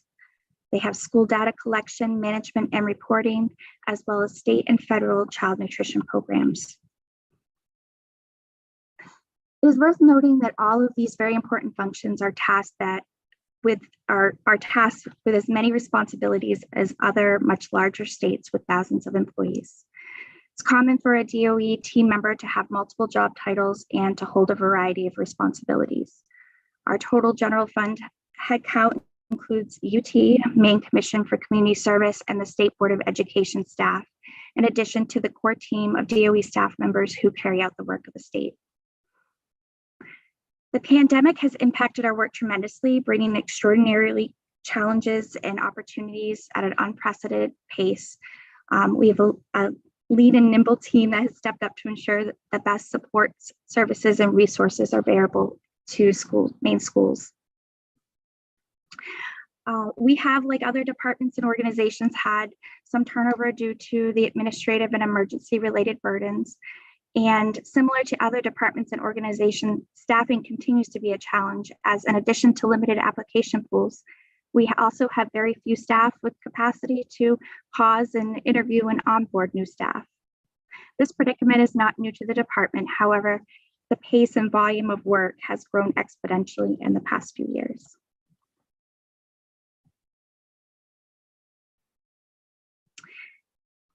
The department has a number of teams which are federally funded, representing a total of 68.5 employees. These teams have included important initiatives, such as the team managing emergency response funding to Maine schools, Maine school emergency planning, health and safety, and all have been an important aspect of our ability to respond to the needs of the field throughout the COVID-19 pandemic. I will now hand it back over to Deputy Commissioner Dan Shuda, and thank you for the opportunity to be here. Thank you, Jessica. So as you have heard us mention before, and as a reminder, it has been important for us to receive feedback and be responsive to the field as it relates to the impact of COVID on not only our organization, but certainly schools. And so we have had ongoing stakeholders meetings for collaborative, not only problem solving, but also we've had opportunities to provide unified guidance as well, multiple times a week. And that has continued throughout the pandemic. In order to capture and respond to constituent inquiries and questions and feedback, a constituent management data system with an online portal was established, and that received over 4,000 inquiries and questions just in the first year. And as you've also heard us describe before, we continue to provide professional learning on a whole host of different topics throughout the pandemic, being responsive and proactive in the needs of the field. And in doing so, have issued over 4,000 certificates for contact hours to educators. As has been mentioned, there are a number of different COVID relief funds that have become available to us as a department and subsequently to schools. A number of them have been listed here, and I know that we've had a chance to give you some updates on what they are and what they include. That started, as the commissioner mentioned, very early in the pandemic with the coronavirus relief funds that started off to support schools, and has continued as Congress has made available additional funds directly to the Governor's Office for Education, which are the GEAR funds, as well as the Elementary and Secondary School Emergency Relief 1, that should be actually a 2, and 3, the subsequent versions, the latest being the American Rescue Plan ARP funds, which is the ESSER 3. There's also support for non-public schools and through the EANS 1 and 2. And those, while they often receive the bigger attention because they are bigger sources of funding, there have been also additional for child nutrition, special services, and support for our homeless youth. We had actually early on applied for support for our innovative education approaches through the Reinventing Responsive Education Ventures, the REV grant. That was also a competitive grant through the U.S. Department of Education that we were successful in achieving, and have been supporting schools through their work. And there will be more. As I mentioned earlier, through the Maine Jobs and Recovery Plan, there are multiple projects with funding that will become available to our partners in the schools through the MJRP projects. I'm going to turn it over to my colleague, Jonathan Shapiro and Rob Susi, who will describe to you the Maine School Safety Center. Good morning. It's a pleasure to be here today to update the committee on the work of the Maine School Safety Center. The Maine School Safety Center was, there was a resolve, a legislative resolve that asked the DOE to explore the practicality of implementing a school safety center. The research was done on that, and we generated 2 reports, an interim and a final report, both strongly suggesting that Maine School Safety Center for the state of Maine would be a good thing, and that the schools could make good use of the resources that the safety center could provide. During this time, myself and Rob Susi were hired, and we were able to put together a strategic plan that outlined the role of the Maine School Safety Center and how we would operate, which is philosophically and operationally, we use a preventive and a public health model to address the systemic causes of school violence. The 4 operational pillars of the Maine School Safety Center is we take a systemic approach to school safety, meaning we look at underlying issues for disruptive and violent behaviors.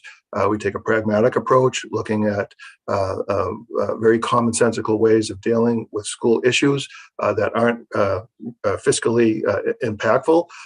Not saying that we certainly don't encourage the larger picture in regard to some of those issues, but a school can be safe using some very pragmatic mechanisms.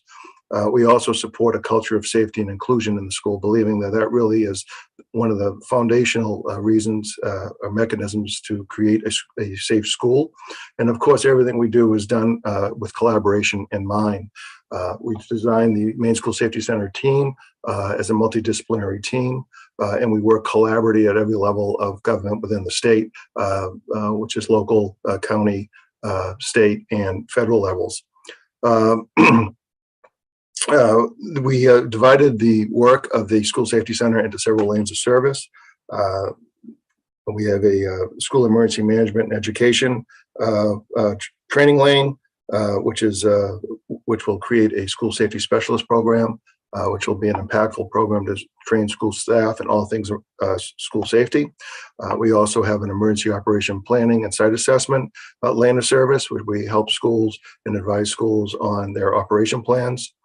We also have a mental health and behavioral threat assessment lane, where we specifically help schools in developing a programmatic approach to threat assessment, and then help them dealing with behaviors related to mental health. We also have a school resource officer and youth focused policing lane, where we train and we work with our partners in the public safety field on the best ways to interact with youth. And lastly, we have a restore to practices lane, which we're very excited about.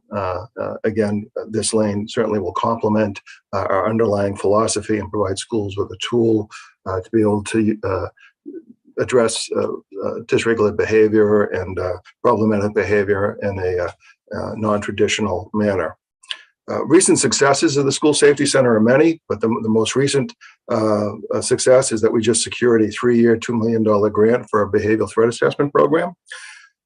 To date, we've trained over 500 school staff in this program, and obtaining this grant will allow us to be able to continue that training.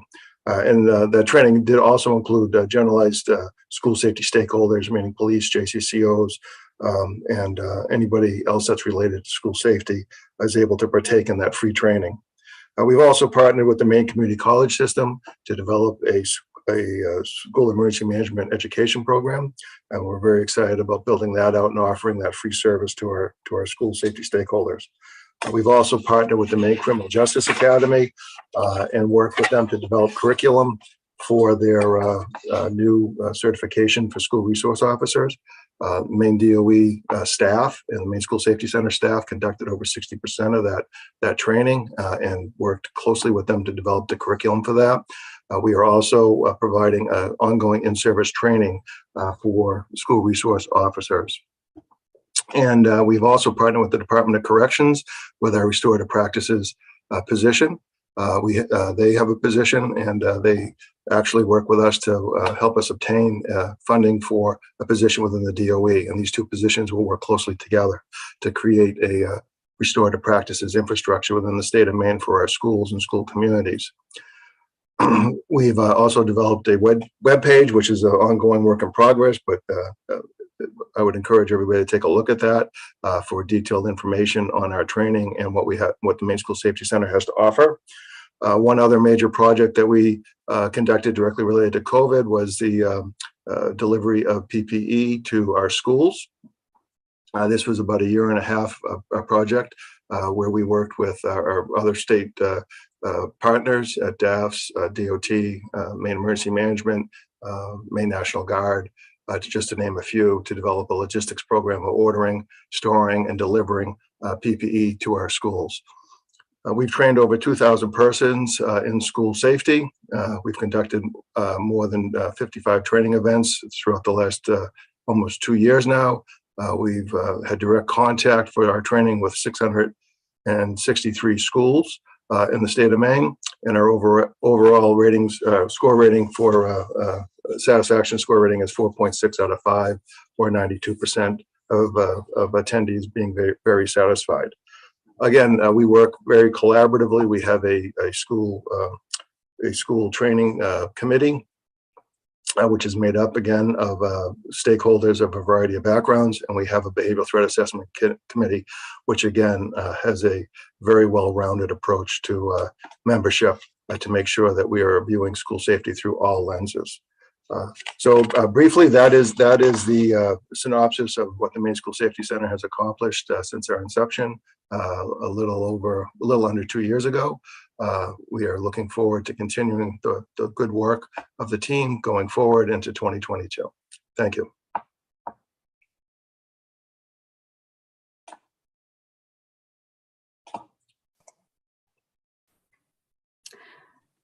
Thank you, Jonathan. Good morning, Senator Rafferty, Representative Brennan, and members of the Education and Cultural Affairs Committee. My name is Paige Nichols, and I'm the Chief Innovation Officer in the department's Office of Innovation. In alignment with the department's strategic priorities, our team designs, supports, and implements programs and practices to ensure that every Maine educator feels empowered to leverage their expertise to foster meaningful educational experiences for students, and to ensure that every student feels that they belong to a relevant learning community that values their unique contributions.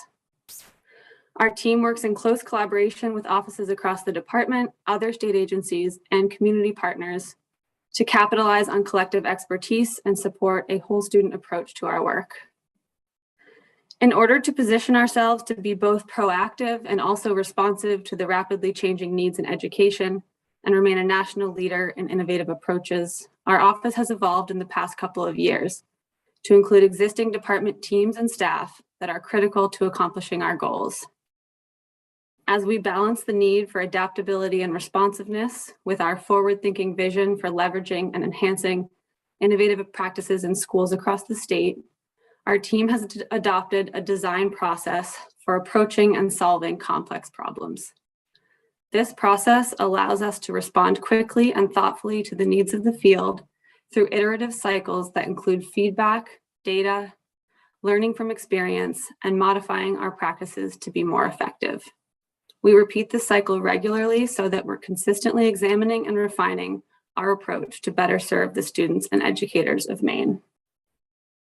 We have a number of exciting initiatives, many of which you've heard about from me or members of my team in the past and recently in the GEA report. I'd like to share a bit about our work, as many projects have evolved from their initial design. All of our current and future initiatives are rooted in connection to one another, to experiences, new technologies, nature, shared interests, and so on. In a time when connection is especially fragile, we recognize the importance of designing and developing a variety of opportunities for connections, which foster empathy and strengthen our schools and communities here in Maine.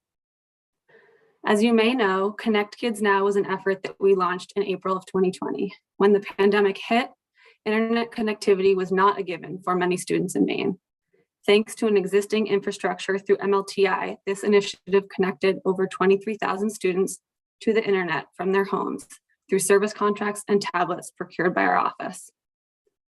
This allowed students to stay connected to their teachers and their education in the early months of the pandemic and beyond.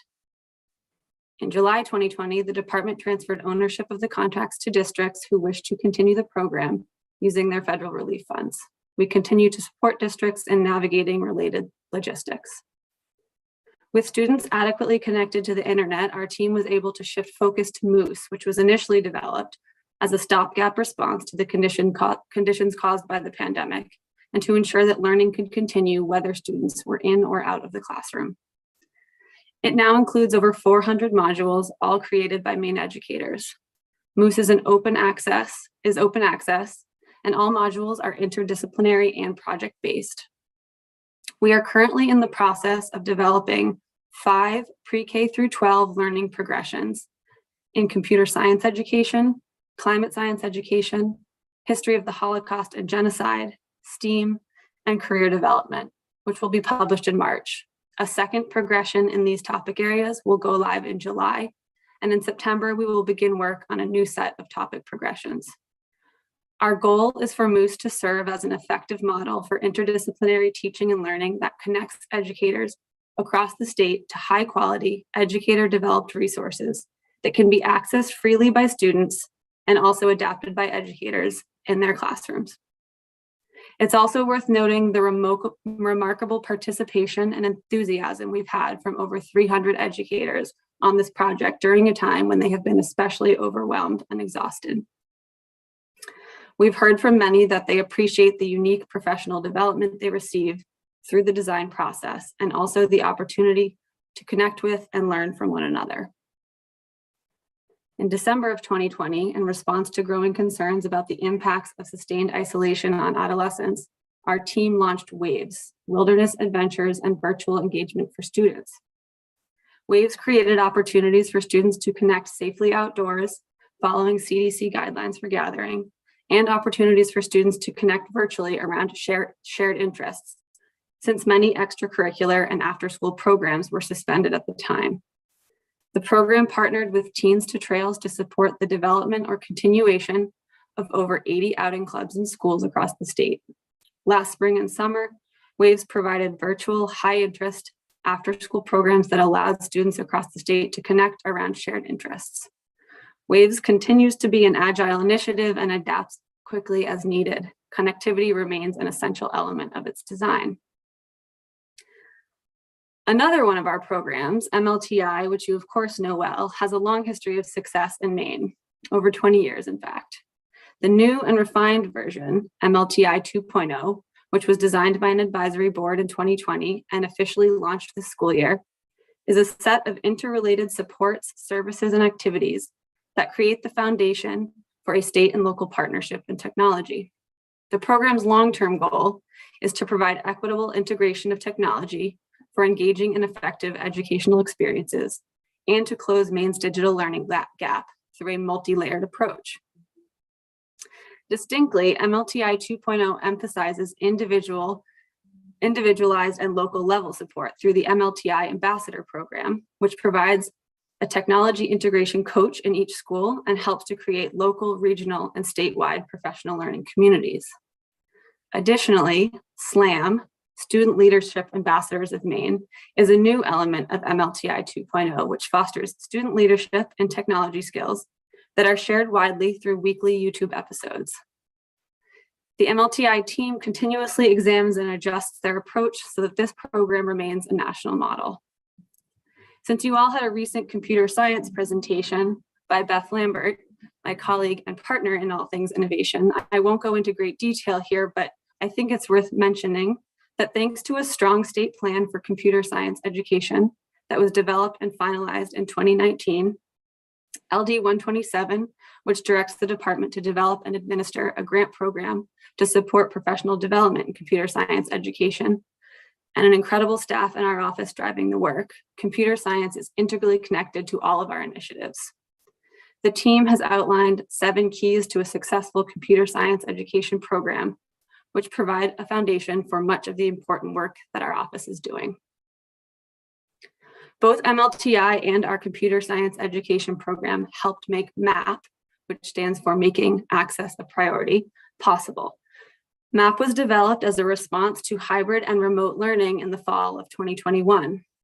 Unlike the 2020 and 21 school year, in which schools generally had more predictable and consistent remote learning and hybrid learning schedules, the 21-22 school year posed a new challenge where students were out at different times for different amounts of time and with little prior warning for teachers to plan for their absence from the classroom.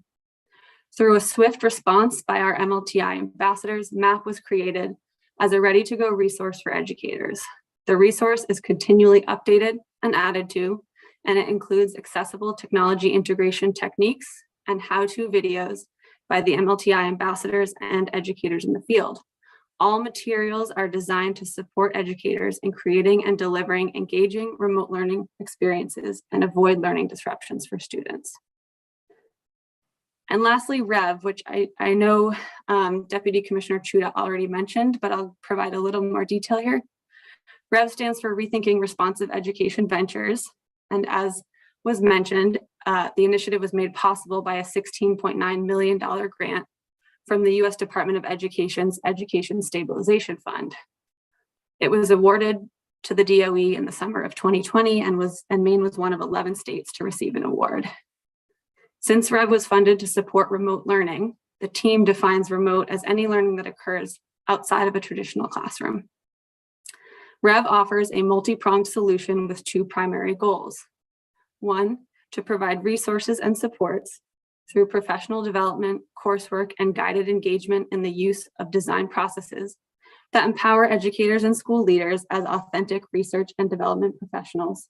And 2, to generate innovative remote learning models to provide equitable access to high-quality learning opportunities for all students.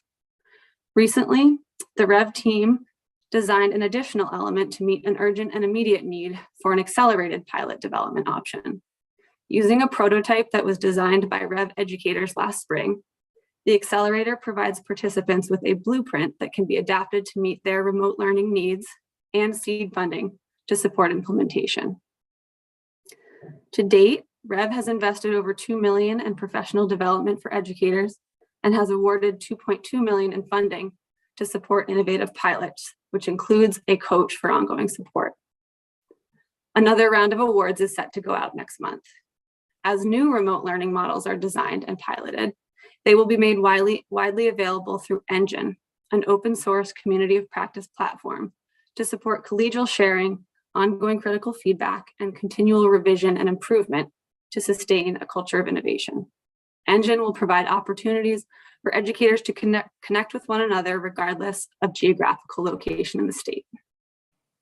REV centers around the belief that by both building capacity for innovative mindsets in education and supporting the design and implementation of innovative ideas, we can develop and support agile, effective, and resilient learning experiences that are responsive to local priorities and improve learning outcomes for all students. I realize that I flew through a lot in a short amount of time here, but since you've had a chance to review the GEA, it seemed important for me to provide a little context. The Office of Innovation was created by Commissioner Macon to ensure that Maine remains a leader and model for innovative practices in education. I feel incredibly lucky to be part of a state Department of Education that elevates innovation and to be a member of a highly effective, creative, and efficient team that's making everything I shared possible. Thank you so much for your time. I look forward to sharing more about the work of our office in the future. And with that, I will pass it to my colleague, Bear.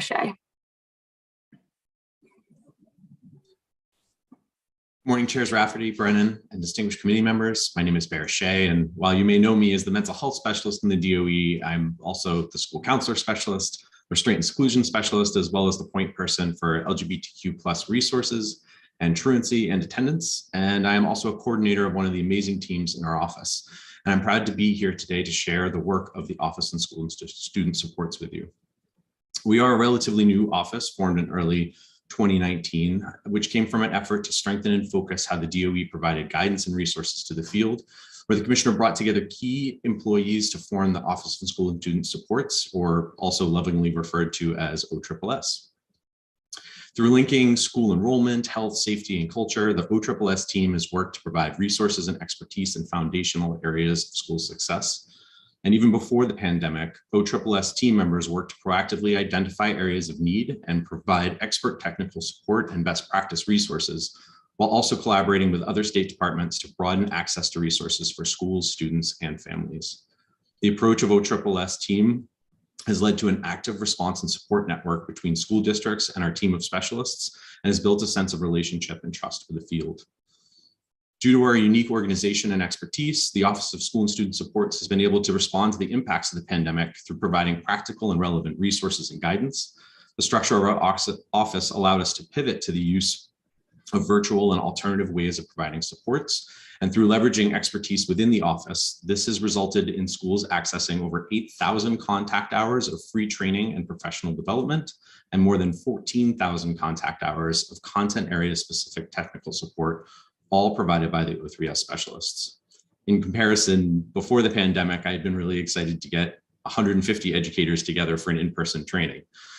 So now I daily get to work with educators from all across the state to support their specific needs, while also building networks so that they can collaborate and share their experiences and successes.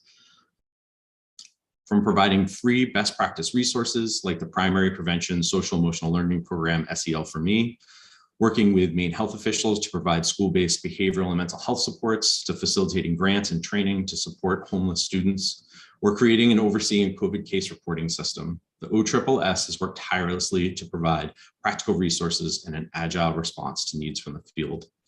I'm also excited to be able to take this opportunity to introduce our new director of the Office of School and Student Supports, Julie Smythe, who brings a wealth of experience directly from the field and can speak more to how OSSS will continue to be a resource and partner to schools, students, and families. Julie. Thank you, Bear. Senator Rafferty, Representative Brennan, and esteemed members of the Education and Cultural Affairs Committee. My name is Julie Smythe, and I am in my third month as the Director of the Office of School and Student Supports. It is my distinct honor to be here with you today. Last year at this time, I was the Director of Curriculum and Director of Pre-K for the SACO schools. Not only was I personally accessing the many office hours and offerings that Bear mentioned, but I always made sure that the 200+ staff members within the SACO system had a calendar of the offerings and felt the support of the Maine Department of Education. To say that I lived firsthand the support and the resources offered from this office is an understatement. I would not be the educator I am today without the guidance and support of the Maine Department of Education. That being said, there are two more important facts I would like you to know about me. The first is that I am in my 30th year as a Maine educator. I grew up in Penobscot County, taught high school English in Cumberland County, and was an educational leader in York County since 2006. The other important fact about me is that I watched or listened to every single hearing and workshop you did in the first session, every single one. All last year, I was a podcast co-host for Maine Education Matters, a podcast that specifically followed the work of your amazing, hardworking committee. Our mantra was, "We listen so you don't have to." We prided ourselves on sharing information from the hearings and workshops so that our curriculum and leadership colleagues could always be abreast of your ideas and work. I feel like I already know you, so it is truly a pleasure to be here in front of you today. I'd encourage you to listen to the archived podcast, but please take my word when I say that I was constantly singing your praises during our recordings. To have an educational committee comprised of so many former teachers, past or current school board members, dedicated educational advocates, and past or current substitute teachers, bus drivers, wherever you are needed, I was always raving about how we in Maine education should feel thankful to have your legislative leadership. You truly all care about Maine education, and it shows. And now, to be here representing the Office of School and Student Supports, I would like you to remember a few things about this amazing team that I have inherited. First, as I know many of you are athletes, coaches, or family members of athletes, the easiest way for you to remember the work of our team is to remember our acronym and its connection to sports. As I was interviewing for this position, I struggled with the length of the name, Director of the Office of School and Student Supports, and the different ways the acronym was being used. Then, when BEAR referred to us as the OSSS, it clicked. A triple in baseball is exciting. A hat trick in various sports is noteworthy. Being in triple threat in basketball is a necessity. And this office, the OSSS, is truly exciting, noteworthy, and a necessity, especially as we move, hopefully, from pandemic to endemic. I watched you last year as BEAR presented some realities and needs with all of you and answered your many thoughtful questions. Although he will still be available to you, I am hoping that I can now support your questions and ideas so that BEAR's time can be spent more with the field and our main stakeholders. I am in my third month on the job and am committed to making an impact on the state and the many educators I truly love and respect. My ongoing work is around community schools, being an active member of the Children's Cabinet, the Truancy, Dropout, and Alternative Ed Committee, the SEL Stakeholder Committee, attending various other advisory committees, and leading a team of incredible professional individuals, making sure they have what they need to support Maine educators. I have been involved in interviews for 3 new positions for our team, all thanks to emergency federal funding that are much needed resources for health services and migrant education support. I'm excited to join in supporting school-based health centers, leveraging the impact community schools can have, supporting our McKinney-Vento work with community-based organizations, elevating our SEL platforms, and supporting the overall mission and vision of our Maine Department of Education. The OSSS is committed to supporting how our collective emotional intelligence in the field of education will be a springboard for student academic success. I truly believe in this work and look forward to your continued support. It is truly a pleasure to meet all of you. Thank you so much, Julie and Bear and Paige, and Jess and Dan and Jonathan.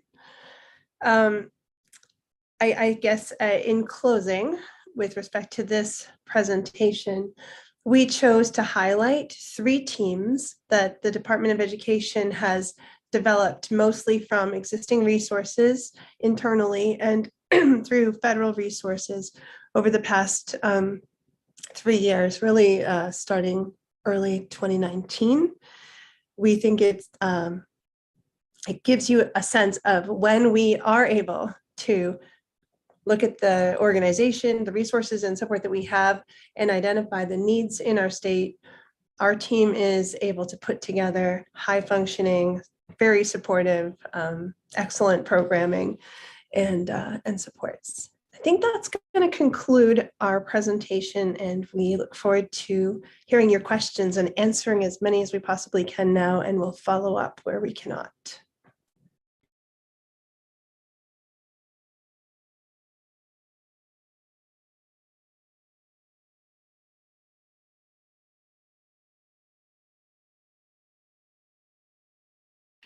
Thank you. Is it possible for us to get out of the screen and go back to maybe the gallery? It's easier to see hands up for questions. So again, thank you. A lot of information. We appreciate you giving us the best you could today. And I will open the floor to questions from committee members potentially. Not seeing any hands coming up now. I do a couple, I guess, starting to pop up. Representative Dodge, followed by Representative Millette, please. Thank you, Mr. Chair, and thank you for that whirlwind tour of DOE. I hope that something similar will be given to committee members when they first join our committee. I think that would be very helpful as by way of training us as committee members when we join. My first question, and again, I apologize to start with because I don't want to take up a tremendous amount of time. So if you would prefer to answer these online to me specifically, jan.dodge at well, in my legislative thing, that would be fine. My first question is how on a practical level have curriculum coordinators, department heads, and individual teachers been able to mesh all of your opportunities with their existing textbooks, local curriculum, learning results? Over the past couple of years, I have said, how in the heck has that happened? Has there been perhaps one or two have there been one or two ways other than summer trainings for teachers that this specifically has happened? Just to maybe give me one little short picture or window into that, please. Sure. I can take a stab at this. And also, we are going to create a Q&A document to reflect all of your questions and answer them more completely. But I would want to say that we entered our administration with deep respect for the people in the field and with a desire to elevate their expertise and to become the support team for them. And so two things that we've been providing, I think, in a pretty ongoing way. One is professional respect and permission to take a risk, to set aside what has been done and to embrace something that they maybe know should be done. And so that culture of permission and we respect you and your expertise has been one key component. And I think the other has been just ongoing, we've been present with them. So there have been live office hours. How do you actually incorporate this SEL into an English teacher's high school class for, or whatever it might be. And we do have ongoing communication and access for educators. So those two pieces I think have been key to help people start to take us up on these challenges, to be professionally courageous and to lean into what they know is their expertise. Thank you. Representative Millette, please. Thank you, Mr. Chair. And thank you, Commissioner and the Department of Education for your presentation and the remarkable document that was put together for the GEA. It is a really great resource for folks who want to get a deep understanding of all the amazing work that's happening. I haven't actually even finished the whole thing because it's just, it begs a serious amount of time and attentive reading. Let me put it that way. This is not something that can be skimmed. But one thing that popped up for me that I would love to hear more about, as I noticed on pages 31 and 32, there are some graphs about student populations, and incarcerated student population is not broken out. I suspect it may be in private or special private purpose or something like that. And I'm just wondering, I'm wondering, one, if we can get that population to be reflected going forward, because I'm thinking that that group of young people aren't necessarily getting the kind of attention that they need. As I'm speaking, I realize I'm assuming that it falls within the Department of Education's responsibility. That probably needs to be confirmed. And if it doesn't, then I think that begs for a larger discussion. So I'll leave it at that, because it's just kind of an opening the door of a bigger conversation. Okay, we will record that question and get information to you as soon as possible. And I agree that that is a population we want to make sure we're paying close attention to. Again, thank you both. Representative Stearns, please. Thank you, Mr. Chair, and thank you, Commissioner and DOE team members this morning. Commissioner, the other day I mentioned in regard to the 52 required reports, and I would encourage you to, with your team, deliberate on those reports and even be so bold as to present a bill or a suggestion to this committee that on how they might be better managed, to examine each and every one, whether or not they need to be annual, that type of thing. And a quick anecdotal story, it's not lost on me the size of your staff, but it's sometimes hard for folks to put those numbers into relation. Some folks would look at those numbers and say, my goodness, what an overstaffed outfit that is. 18 years ago, I read an article in Education Weekly where Baltimore had a new superintendent of schools, and on her first day as superintendent, she cut 700 positions out of the Baltimore School Department. So, and Baltimore's smaller than Maine. So to put that into relation, I think it's good to have a good understanding of staff size and what folks are doing. So thank you. Thank you for that. It is good to have some sort of comparison, put it in a context of any sort. Representative Dodge, please. Thank you, Mr. Chair. My next question has to do with, again, I make this gesture so often, the interrelationship between the OSSS and the School Safety Center, and connections with possible CDS, our Child Development Services, in preventing abuse. Is there some specific pathway and notification option that might also warrant some further discussion or knowledge for us as a committee, please? Thank you. We'll get additional information around that. And I know that the team will have many ideas if they haven't already been implementing some.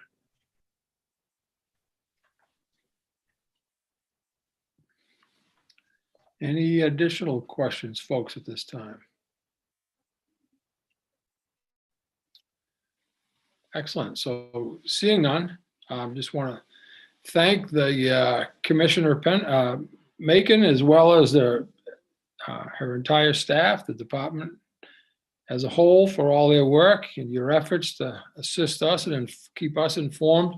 We appreciate all you're doing. We know it's been certainly a couple of challenging years here back to back, but I feel like Maine is pointed in the right direction at all times, and you folks are responsible for doing that. So thank you very much. Greatly appreciate your work. So have a nice day.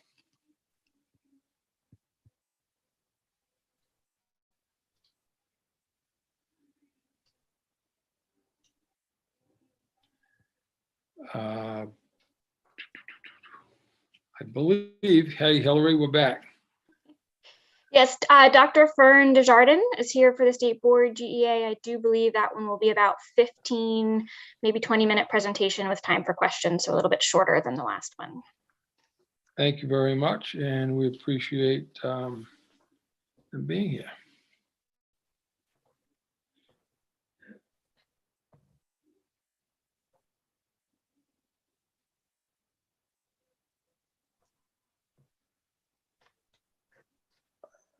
I think it just hit afternoon, so good afternoon, Dr. Desjardins. Good afternoon, Senator Rafferty, Representative Brennan, and members of the Joint Standing Committee on Education and Cultural Affairs. My name is Fern Desjardins, and I'm Chair of the State Board of Education. I want to thank you for inviting me to present the Government Evaluation Act Program Evaluation Report for the Maine State Board of Education. A wonderful challenge lay ahead when on July 1st, I became chair of the board, and I was informed that I needed to write an 8-year report for the State Board of Education. And I say it was a wonderful challenge because at the time I had been on the state board for only 3 years. I knew that the report would require a bit of research and that I would also need to reach out to people who could provide information or data for the report. And I wish to thank many people that the Education Committee may be familiar with, including Nicole Dennis, Jessica Nixon, Scott Brown, Ann Pinette, Jason Libby, CTE team members Donna Tyner, Sean Lagasse, Dwight Littlefield, the Secretary Specialist for the State Board, Mary Becker, and your analyst, Hillary Reisler, who responded to my emails for information for me to proceed with the report. Through the process, I learned much about the history, the functions, the opportunities that exist with the State Board, and I'm delighted to share a part of that story with you. I heard earlier that some of you do have your binders, and I hoped that most of you would have your binders. And I'll just walk you through some pieces of the work that I did. The executive summary on pages 4 and 5 provides an overview of the contents of the GEA report. And I wish to highlight the following areas and provide you with an opportunity to ask questions. I do want to share that I did follow the program evaluation report contents, what was required of us with sections A, B, C. And so when you look at the binder, and you will notice that I have an A, B, C, and then I jump to E. It's not that I forgot D, it's because D was repealed, it is not required anymore. And so any section that was repealed does not have a section in the binder that I put together. So looking at section A, which is pages 6 through 18, we're required in section A to provide the statutes that enable the organization to exist. And so you will notice the inventory of state and federal statutes enabling programs and activities of the State Board of Education. This report led me to check out every single reference to the state, to the statutes that we follow, Title 20A, which you're also familiar with. And so in looking through the statutes, I was amazed at how many references were made to the State Board. The different roles and responsibilities given to the State Board, the areas in which we are heavily involved, and there are a few areas in which we could assume more responsibility. I covered the statutes in section A of your binders, but I also cited the governing regulations of the programs. And if you look at each of the sections if we go to section B, where I go through the different programs of the State Board, you will see the governing regulations for the career and technical education pieces, why we're involved with CTE, certification in higher ed, the many ways that the statutes provide for us to be very involved with certification in higher ed, the school construction governing regulations, the board's role as advisor. We hear many times how our role is very much one of an advisory nature, and I cover that in section B6.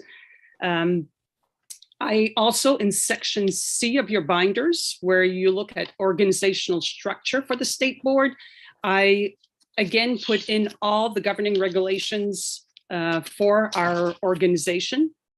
If you look at section Q, there are the provisions that require legislative review for alignment with federal and state laws or court decisions. That's on page 47. And I do again put in what those regulations are from the statutes. And then lastly, the one that you would most probably be most familiar with is what I put in Appendix A. And here we have the main education and school statutes, Title 20A, Chapter 5, subsections 401 to 406. This covers pages 49 to 54, and this is specifically the roles and the responsibilities and the powers of the state board.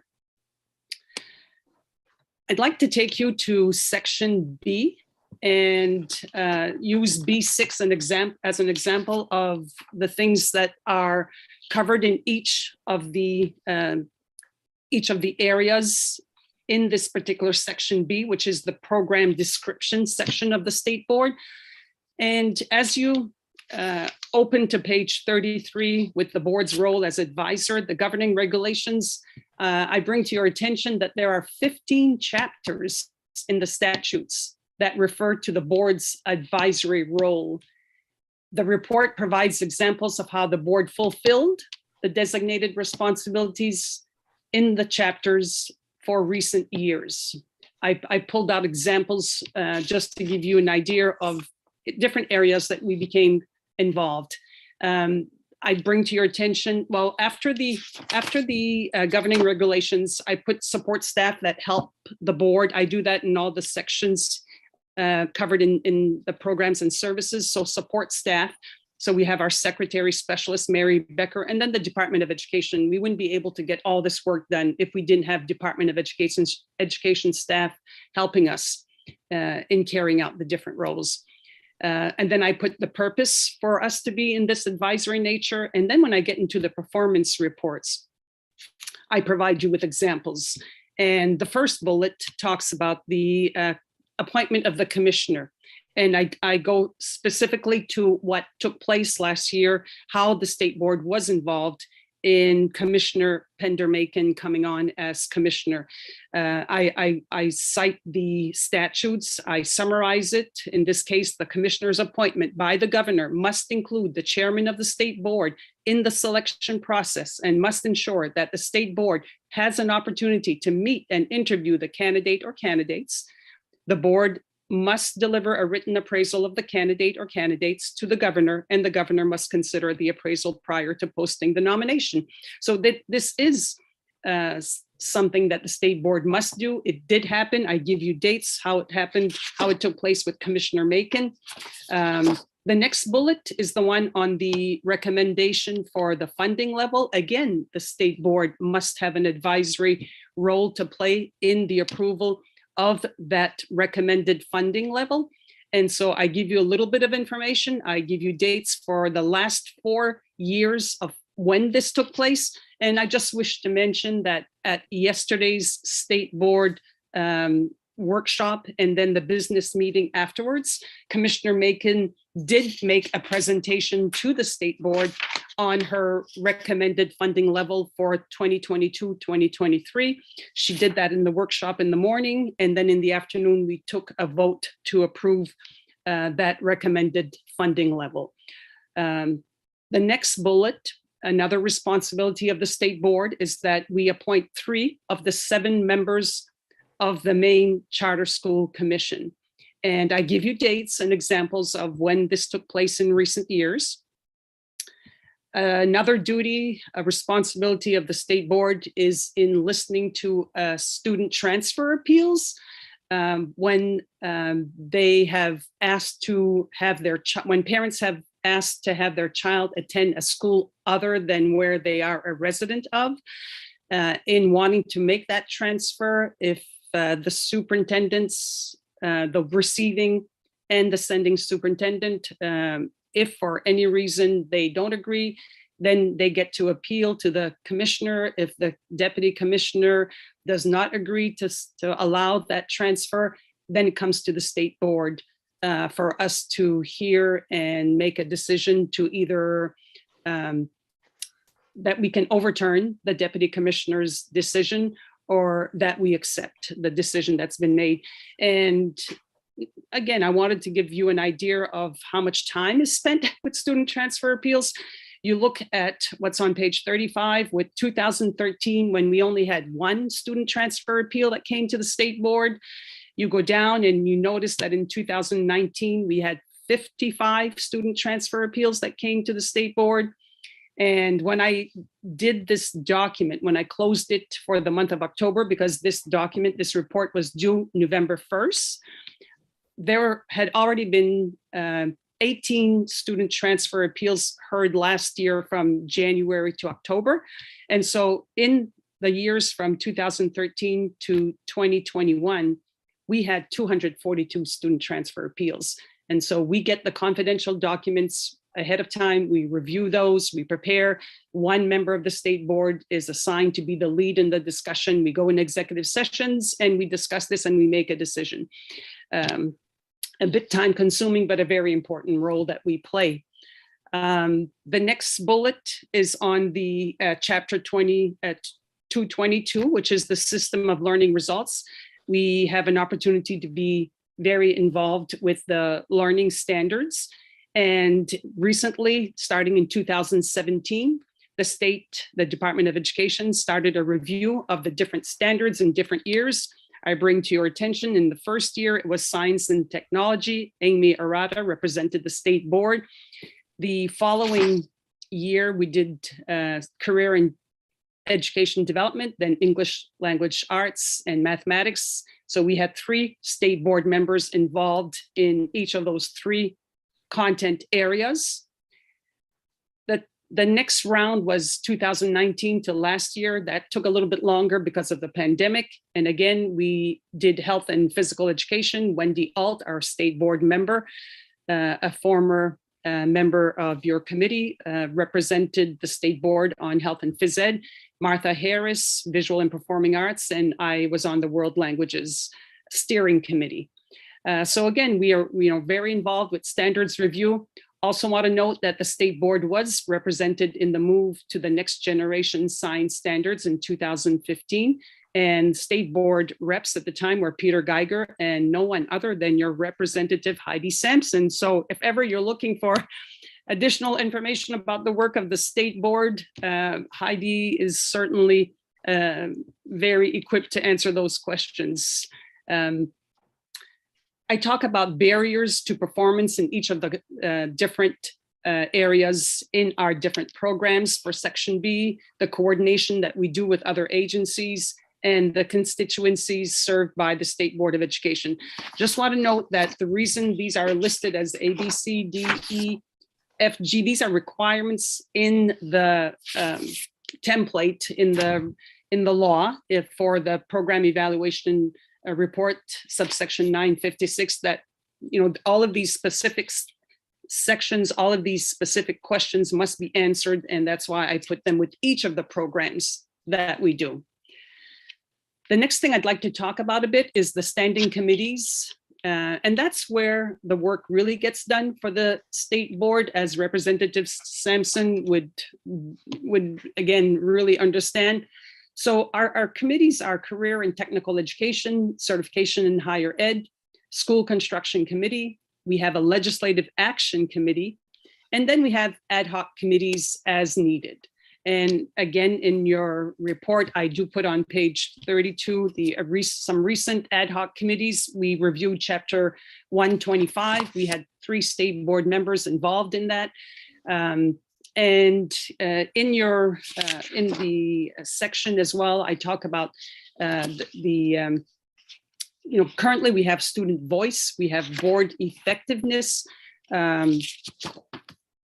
Last spring, in 2021, Commissioner Macon asked the state board if they could provide feedback, share ideas for the application of ARP and ESSER funds, federal funds, to the U.S. Department of Education. So we quickly put an ad hoc committee together to address that. So ad hoc committees are as needed.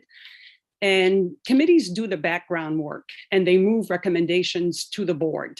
Their work can be very time consuming. For example, I'll take the infamous Chapter 115 that we worked on and you're familiar with, and I made a presentation to the Ed Committee on back in September. So in working on Chapter 115, the credentialing of educational personnel, that committee, Certification in Higher Ed, actually discussed that topic, Chapter 115, and made, edits, revisions, cross-reference, did a lot of work on it. And I'm pleased, very pleased with the work that was accomplished, but they met 58 times. And I share this not to, give the impression that all functions of the state board require as much time and dedication, but to give you an idea of some of the functions of the board, some of the different areas that they work with can become quite time consuming. And so, but I'm glad to report that at our December 15th state board meeting, and we were able to take a vote to authorize the filing of the provisional adoption of Chapter 115 and the APA forms going to the Secretary of State's office. And so the Education Committee will be working on Chapter 115 in the upcoming months here. The program evaluation report introduces the board's 5-year strategic plan in section B9, which is on page 37. And then the plan itself, along with the statutes, or rather the status of the milestones for each goal in the plan is actually in Appendix B, which is pages 58 to 70. And that plan ended on December 31st. You will see the different milestones, all those with the red check. Those are the milestones that were accomplished by the state board. If there is no marking, that means it was not accomplished. And I remind you that this report was due November 1st. So that is as of November 1st when the report was due.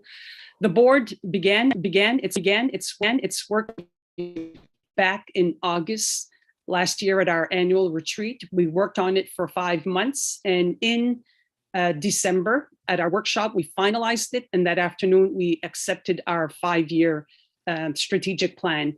Because that was only accepted December 15th, you do not have a copy of the current strategic plan, but please, by all means, if that is something you would want to have, I can have our secretary specialists make sure that you all get a copy of the current plan. I bring you to section C of the organizational structure of the state board. And our state board is comprised of 11 volunteers, which includes 2 students. But I must say that in my 3.5 years now on the state board, I have never been in a meeting where we had 11 members sitting around the table or even meeting remotely. Our organizational chart is on page 42. And you will notice on our chart that we currently have 2 vacant seats.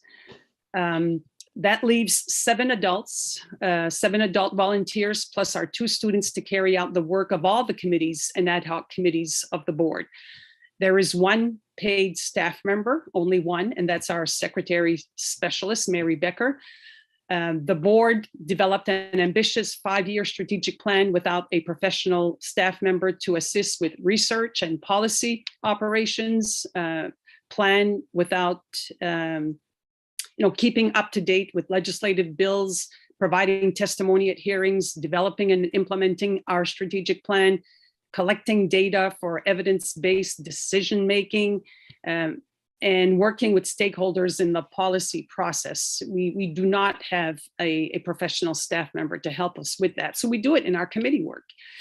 Board members must dedicate a good amount of time to board duties and need to be active in 2 or 3 committees.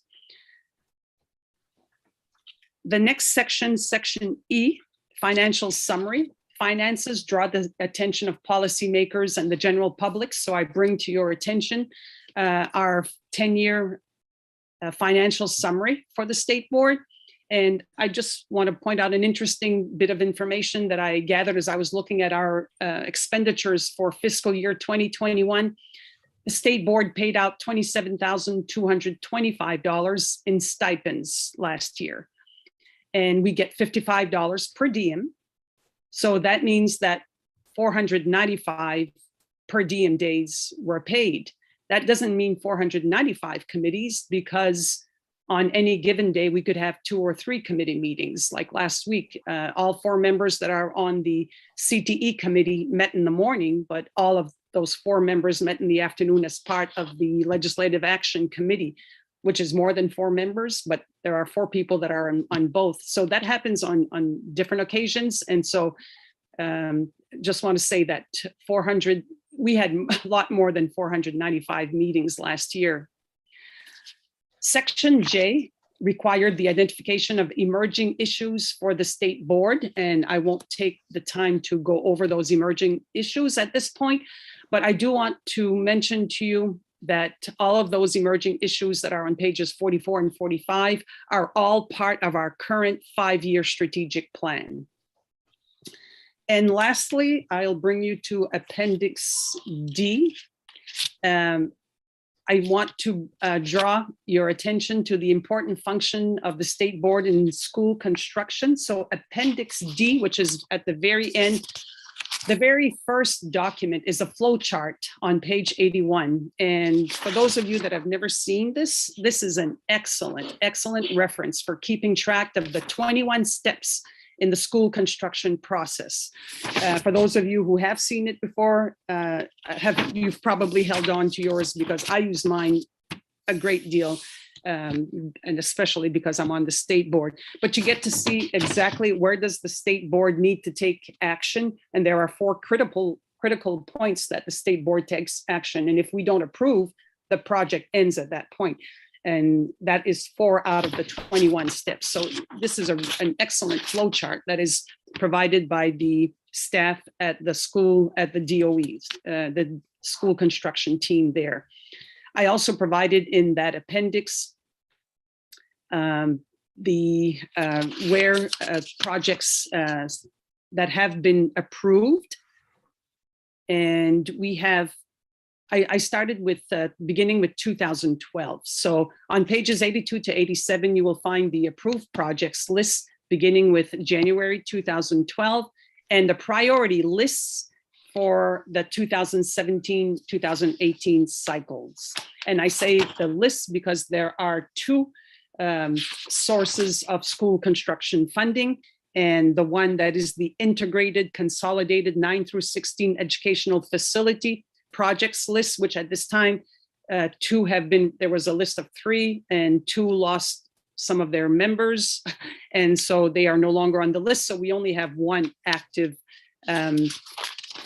group that is continuing to move forward for that 9 through 16. This is the project that 3 high schools get together, a CTE, and at least 1 school of higher education. So you need to have those 5 entities in order to qualify to be on that list. And that list was put together in 2017-18, along with the projects lists for the major capital school construction, your regular stream of funding for school construction.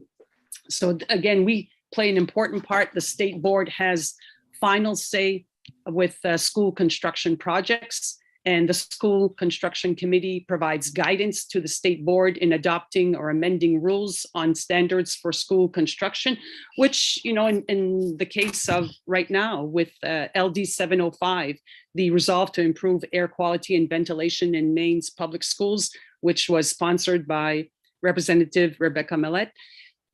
This requires making changes to Chapter 60, Chapter 61, and Chapter 125. So our school construction committee is working on this. Chapter 60 and 61 is the state board's chapter. Chapter 125 is a shared one with the Department of Education. So we're working cooperatively with the Department of Education in making those changes. So the construction committee makes recommendations to the board has the final say, and we make the changes in the various chapters. I know I'm keeping you away from lunch. I thank you for this opportunity to present the State Board's GEA report. I have not covered every single aspect, but I've tried to highlight some of the things that I thought you may be interested in. We're, very involved with higher ed as observers to accreditation every 5 to 7 years. I mean, there are so many things I could touch upon, but I think I've given you a good sense of where the GEA report, the things that are covered in it. And I would be happy to answer any questions that the committee may have and let you go to lunch. Well, first, let me say thank you. I appreciate you being here today, the information as well as the report. It was very efficient summary. I do have a hand up from Representative Sampson and followed by Representative Brennan. Thank you, Mr. Chair. Thank you, Dr. Desjardins. Thanks. Good to see you again. And I would say you did a tremendous overview, very thorough. I think it pretty much captured life on the State Board of Education. My question, you mentioned there were 2 vacancies. How long have they been vacant? Don't quote me on the exact dates, and I used to know them, but you actually had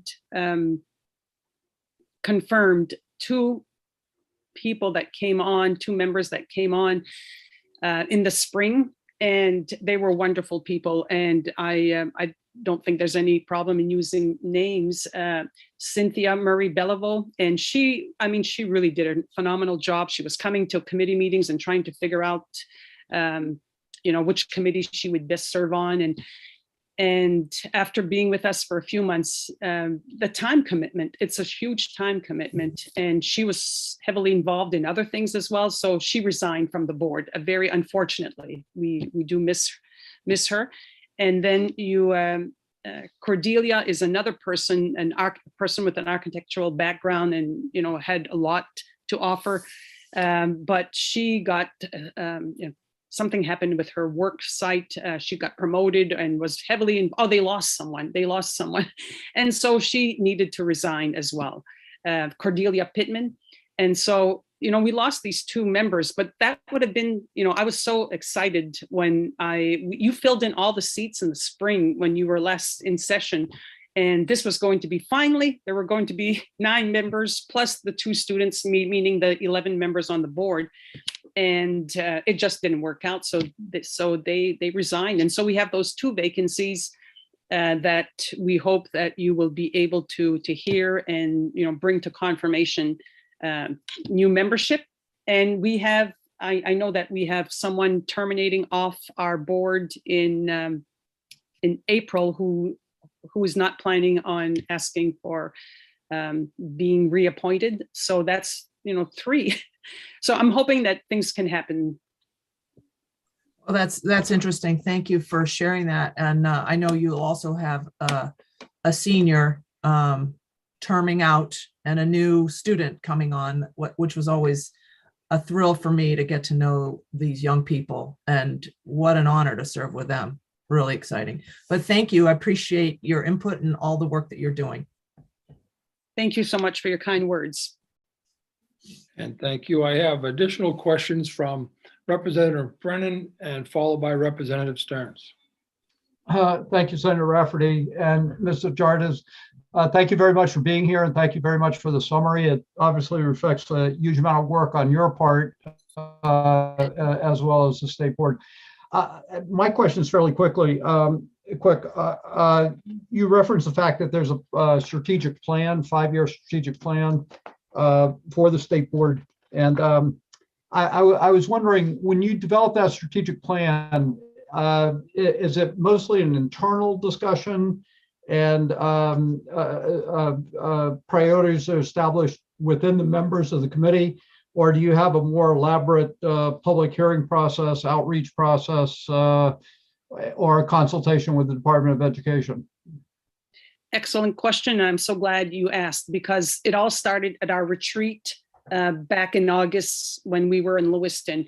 And for we brought in someone from the National Association, the past president, Robert Hull, to facilitate the conversation for us. But we also did work with our different committees. And, I'm just going to backtrack a bit here. And I'm going to say whoever years ago looked at the statutes and said, okay, state board, this is what we're going to have to do. And that's, without professional staff. And they said, okay, let's put committees together. We'll have a school construction committee. We'll have a CTE committee, certification higher ed committee. Whoever did that did a phenomenal job with it. And what bright way of tackling the different responsibilities that the board needs to move on, to act on. So in planning for the retreat, we had DOE staff members coming, and I worked with certification higher ed. So Anhil and Stephanie, who are members of the certification team at the department, worked with that group, that certification higher ed committee. School construction, we've mentioned Scott Brown's name a couple times today. Scott Brown came and worked with the school construction committee.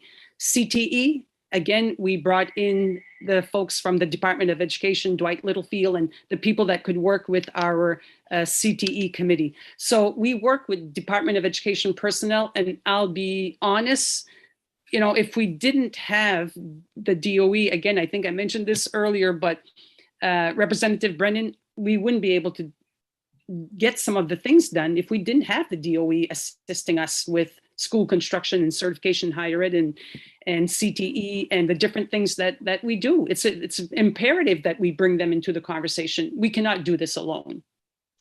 Have I answered your question? Priorities that you established, there's a considerable amount of overlap with the department?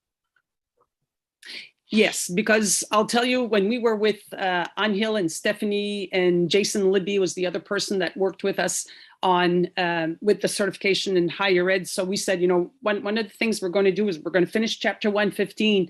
And what are the things that are most pressing afterwards?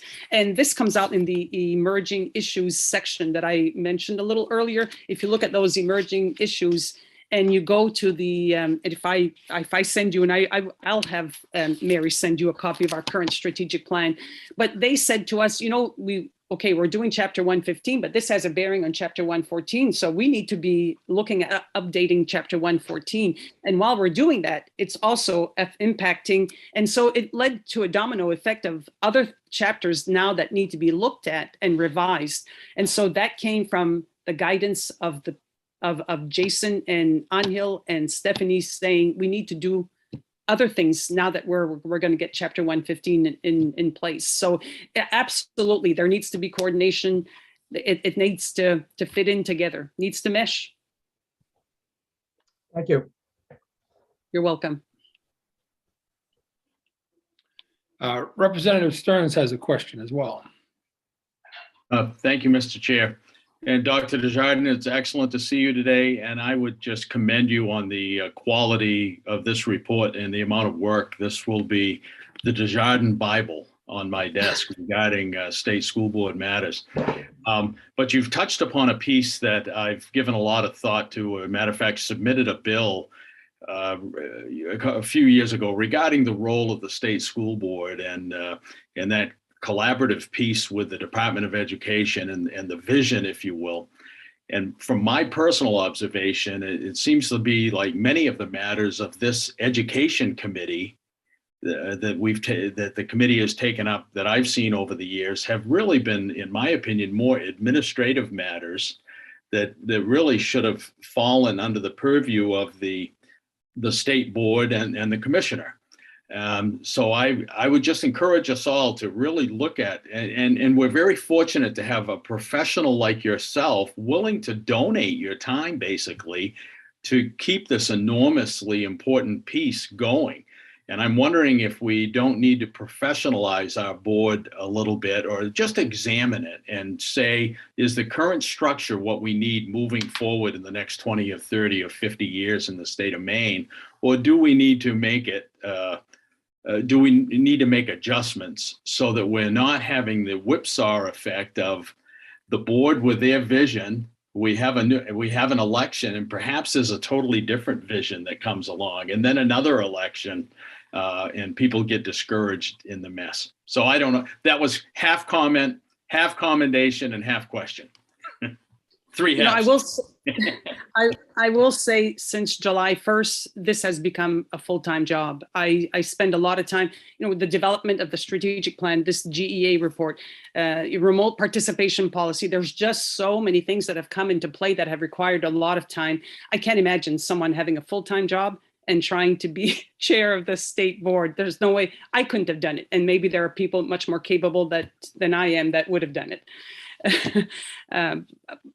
But it does require time, and I understand what you're saying. As you change, as you go from one board chair to another board chair to, you know, I just worry about, you know, the makeup of the board and making sure that we have people that can give the time. You know, we lost Cynthia and Cordelia. Cordelia, there's, you know, she wasn't able to attend one single meeting because of her work commitment. You know, she works in a company. How do you say, I need to attend a state board meeting when you're in the middle of she works in a construction company as vice president. And so, you know, I don't have answers to some of the things that you've raised, but I share your concern on some things that you've raised. And thank you for the kind words. Thank you. Folks, any additional questions for Dr. Desjardins while we have her here? Seeing none, again, you know, as well, you did a great job in terms of the report, and we wish you much luck moving forward. If we can be of any assistance, please don't hesitate to reach out. I'm kind of sitting here surprised by how much work you do, and the fact that it's a volunteer position is amazing. So, but thank you. Appreciate it. Thank you very much. And if there are any questions that, as you know, I'm sure you're going to get a lot of these GEA reports, and you don't have time to read all of them, but you know, as you would look at it, and it is an excellent resource. The representative who mentioned that, you know, having this as a resource is certainly, my board said the same thing when I provided them with a copy. A quick reference, it brings everything together, it collects it. But please, if you have any questions after looking at it more thoroughly, don't hesitate to reach out. Thank you very much. Thank you so much. Have a great day. You too. Thank you. Sorry to keep you away from your lunch. I believe, folks, that does conclude the work we had lined up for today, unless I'm missing something. No. I think we're good. Anyone have we got it all, Hillary? All right. Representative Brennan. Thank you, Senator Rafferty. I just wanted to remind the committee that next week, right now, we're scheduled to meet on Wednesday and Thursday. We won't be meeting on Tuesday, and that's largely because we don't have public hearing bills to schedule, and we don't have reports that have been well-defined enough or completed enough by the department for them to come on Tuesday. And as Senator Rafferty and Representative Stearns and Senator Wisdom and I have mentioned before, we're trying to keep the work schedule to a Tuesday, Wednesday, Thursday schedule. And it just so happens that next week, the work that we have available to us will be on Wednesday and Thursday. And it's our intent at this point that as the workload increases or that we have more things to schedule, that we, again, try to fill them in more on a Wednesday afternoon, a Thursday afternoon, and a Tuesday afternoon, and try to keep the Monday, Friday as available and open as we can to people on the committee. And then we'll try to give you as much advance notice as possible if the workload gets great enough that we have to go to a Monday or that we have to go to a Friday. And Hillary, is that pretty accurate? Yes, and I would just mention, the chairs and leads have asked me to try to make sure that I email everybody sort of generally as we add new days so that you have as much notice as possible. I do just always ask that you refer to the official schedule that Eli sends out, only because as revisions and changes happen, which you know they happen all the time, I won't necessarily have the time to email you directly. So I'll give as much notice as I can, but please do refer to Eli's schedule as the official Education Committee schedule. Thank you. Representative Dodge. Thank you, Mr. Chair. A procedural question. Do we have a specific protocol that you would like us to follow when our presence is required in another committee and we must be transported through by telekinesis or through the whatever? Have you as chairs talked about that, about the committee clerk receives a phone call, we're ready for your testimony in committee X, somebody gives us a link. How is that going to work in this session, please? Where can I find those directions? Thank you. I actually don't know that we've have any written directions for you to follow, but I think in the past we do. I see Maddie's shaking her head yes. Go ahead. Well, at this point, Representative, I don't think there's anything different than last session. Right. And what theoretically should happen is that if you have to be in another committee with another bill, that clerk will notify you and provide the link for you to the committee. And then you would make arrangements with Eli to make sure that you're either contacted by the other committee clerk or that he is able to contact you directly and say they're ready for you. So at chairs meetings and other discussions I've had, there has been no change in protocol, and the process that we followed last session would be the same this session. Thank you. Obviously, the purpose for my question is just because I want to maximize my time here on our committee and not sit in another committee when I perhaps am needed here. Thank you. Yep. I see Senator Daughtry's hand up, so I'm going to go to her at this time. Thanks. Mr. Chair, I just wanted to add in that there's no official protocol on it, like there hasn't been, and I think any year in the legislature, but the best practice, I mean, one is to be mindful, there's a lot going on for our committee clerks, no matter where your bill is, and just to be patient with them as we're patient with all of each other. But one of the things I've heard from a couple of clerks that's best is on the night before or the morning of that your bill's in that committee, please shoot them an email to say, I'm presenting X, Y, and Z. I can be reached, and provide the best method for you to be reached, whether it's your cell phone, an email, your landline, or if you would prefer them to contact the clerk in the committee you'll be. So you could say, when my bill's up, please let Eli know. That way they have that before they start session and they know sort of what to expect from the lay of the land. So that's sort of the best practice that we've discussed, but there is no formal guidance on that. We're all sort of figuring it out together, as always. Thank you. Representative Crockett. Yes, thank you, Mr. Chair. With respect to next week's meetings on Wednesday and Thursday, I'm getting some emails that's nothing's been posted yet, I believe, on our site. So am I safe to assume that we're talking work sessions? Yeah, it is work sessions, Representative, and I'm only jumping in because that will be the next point of business for Eli and I to get that weekly schedule out as soon as we finish up here.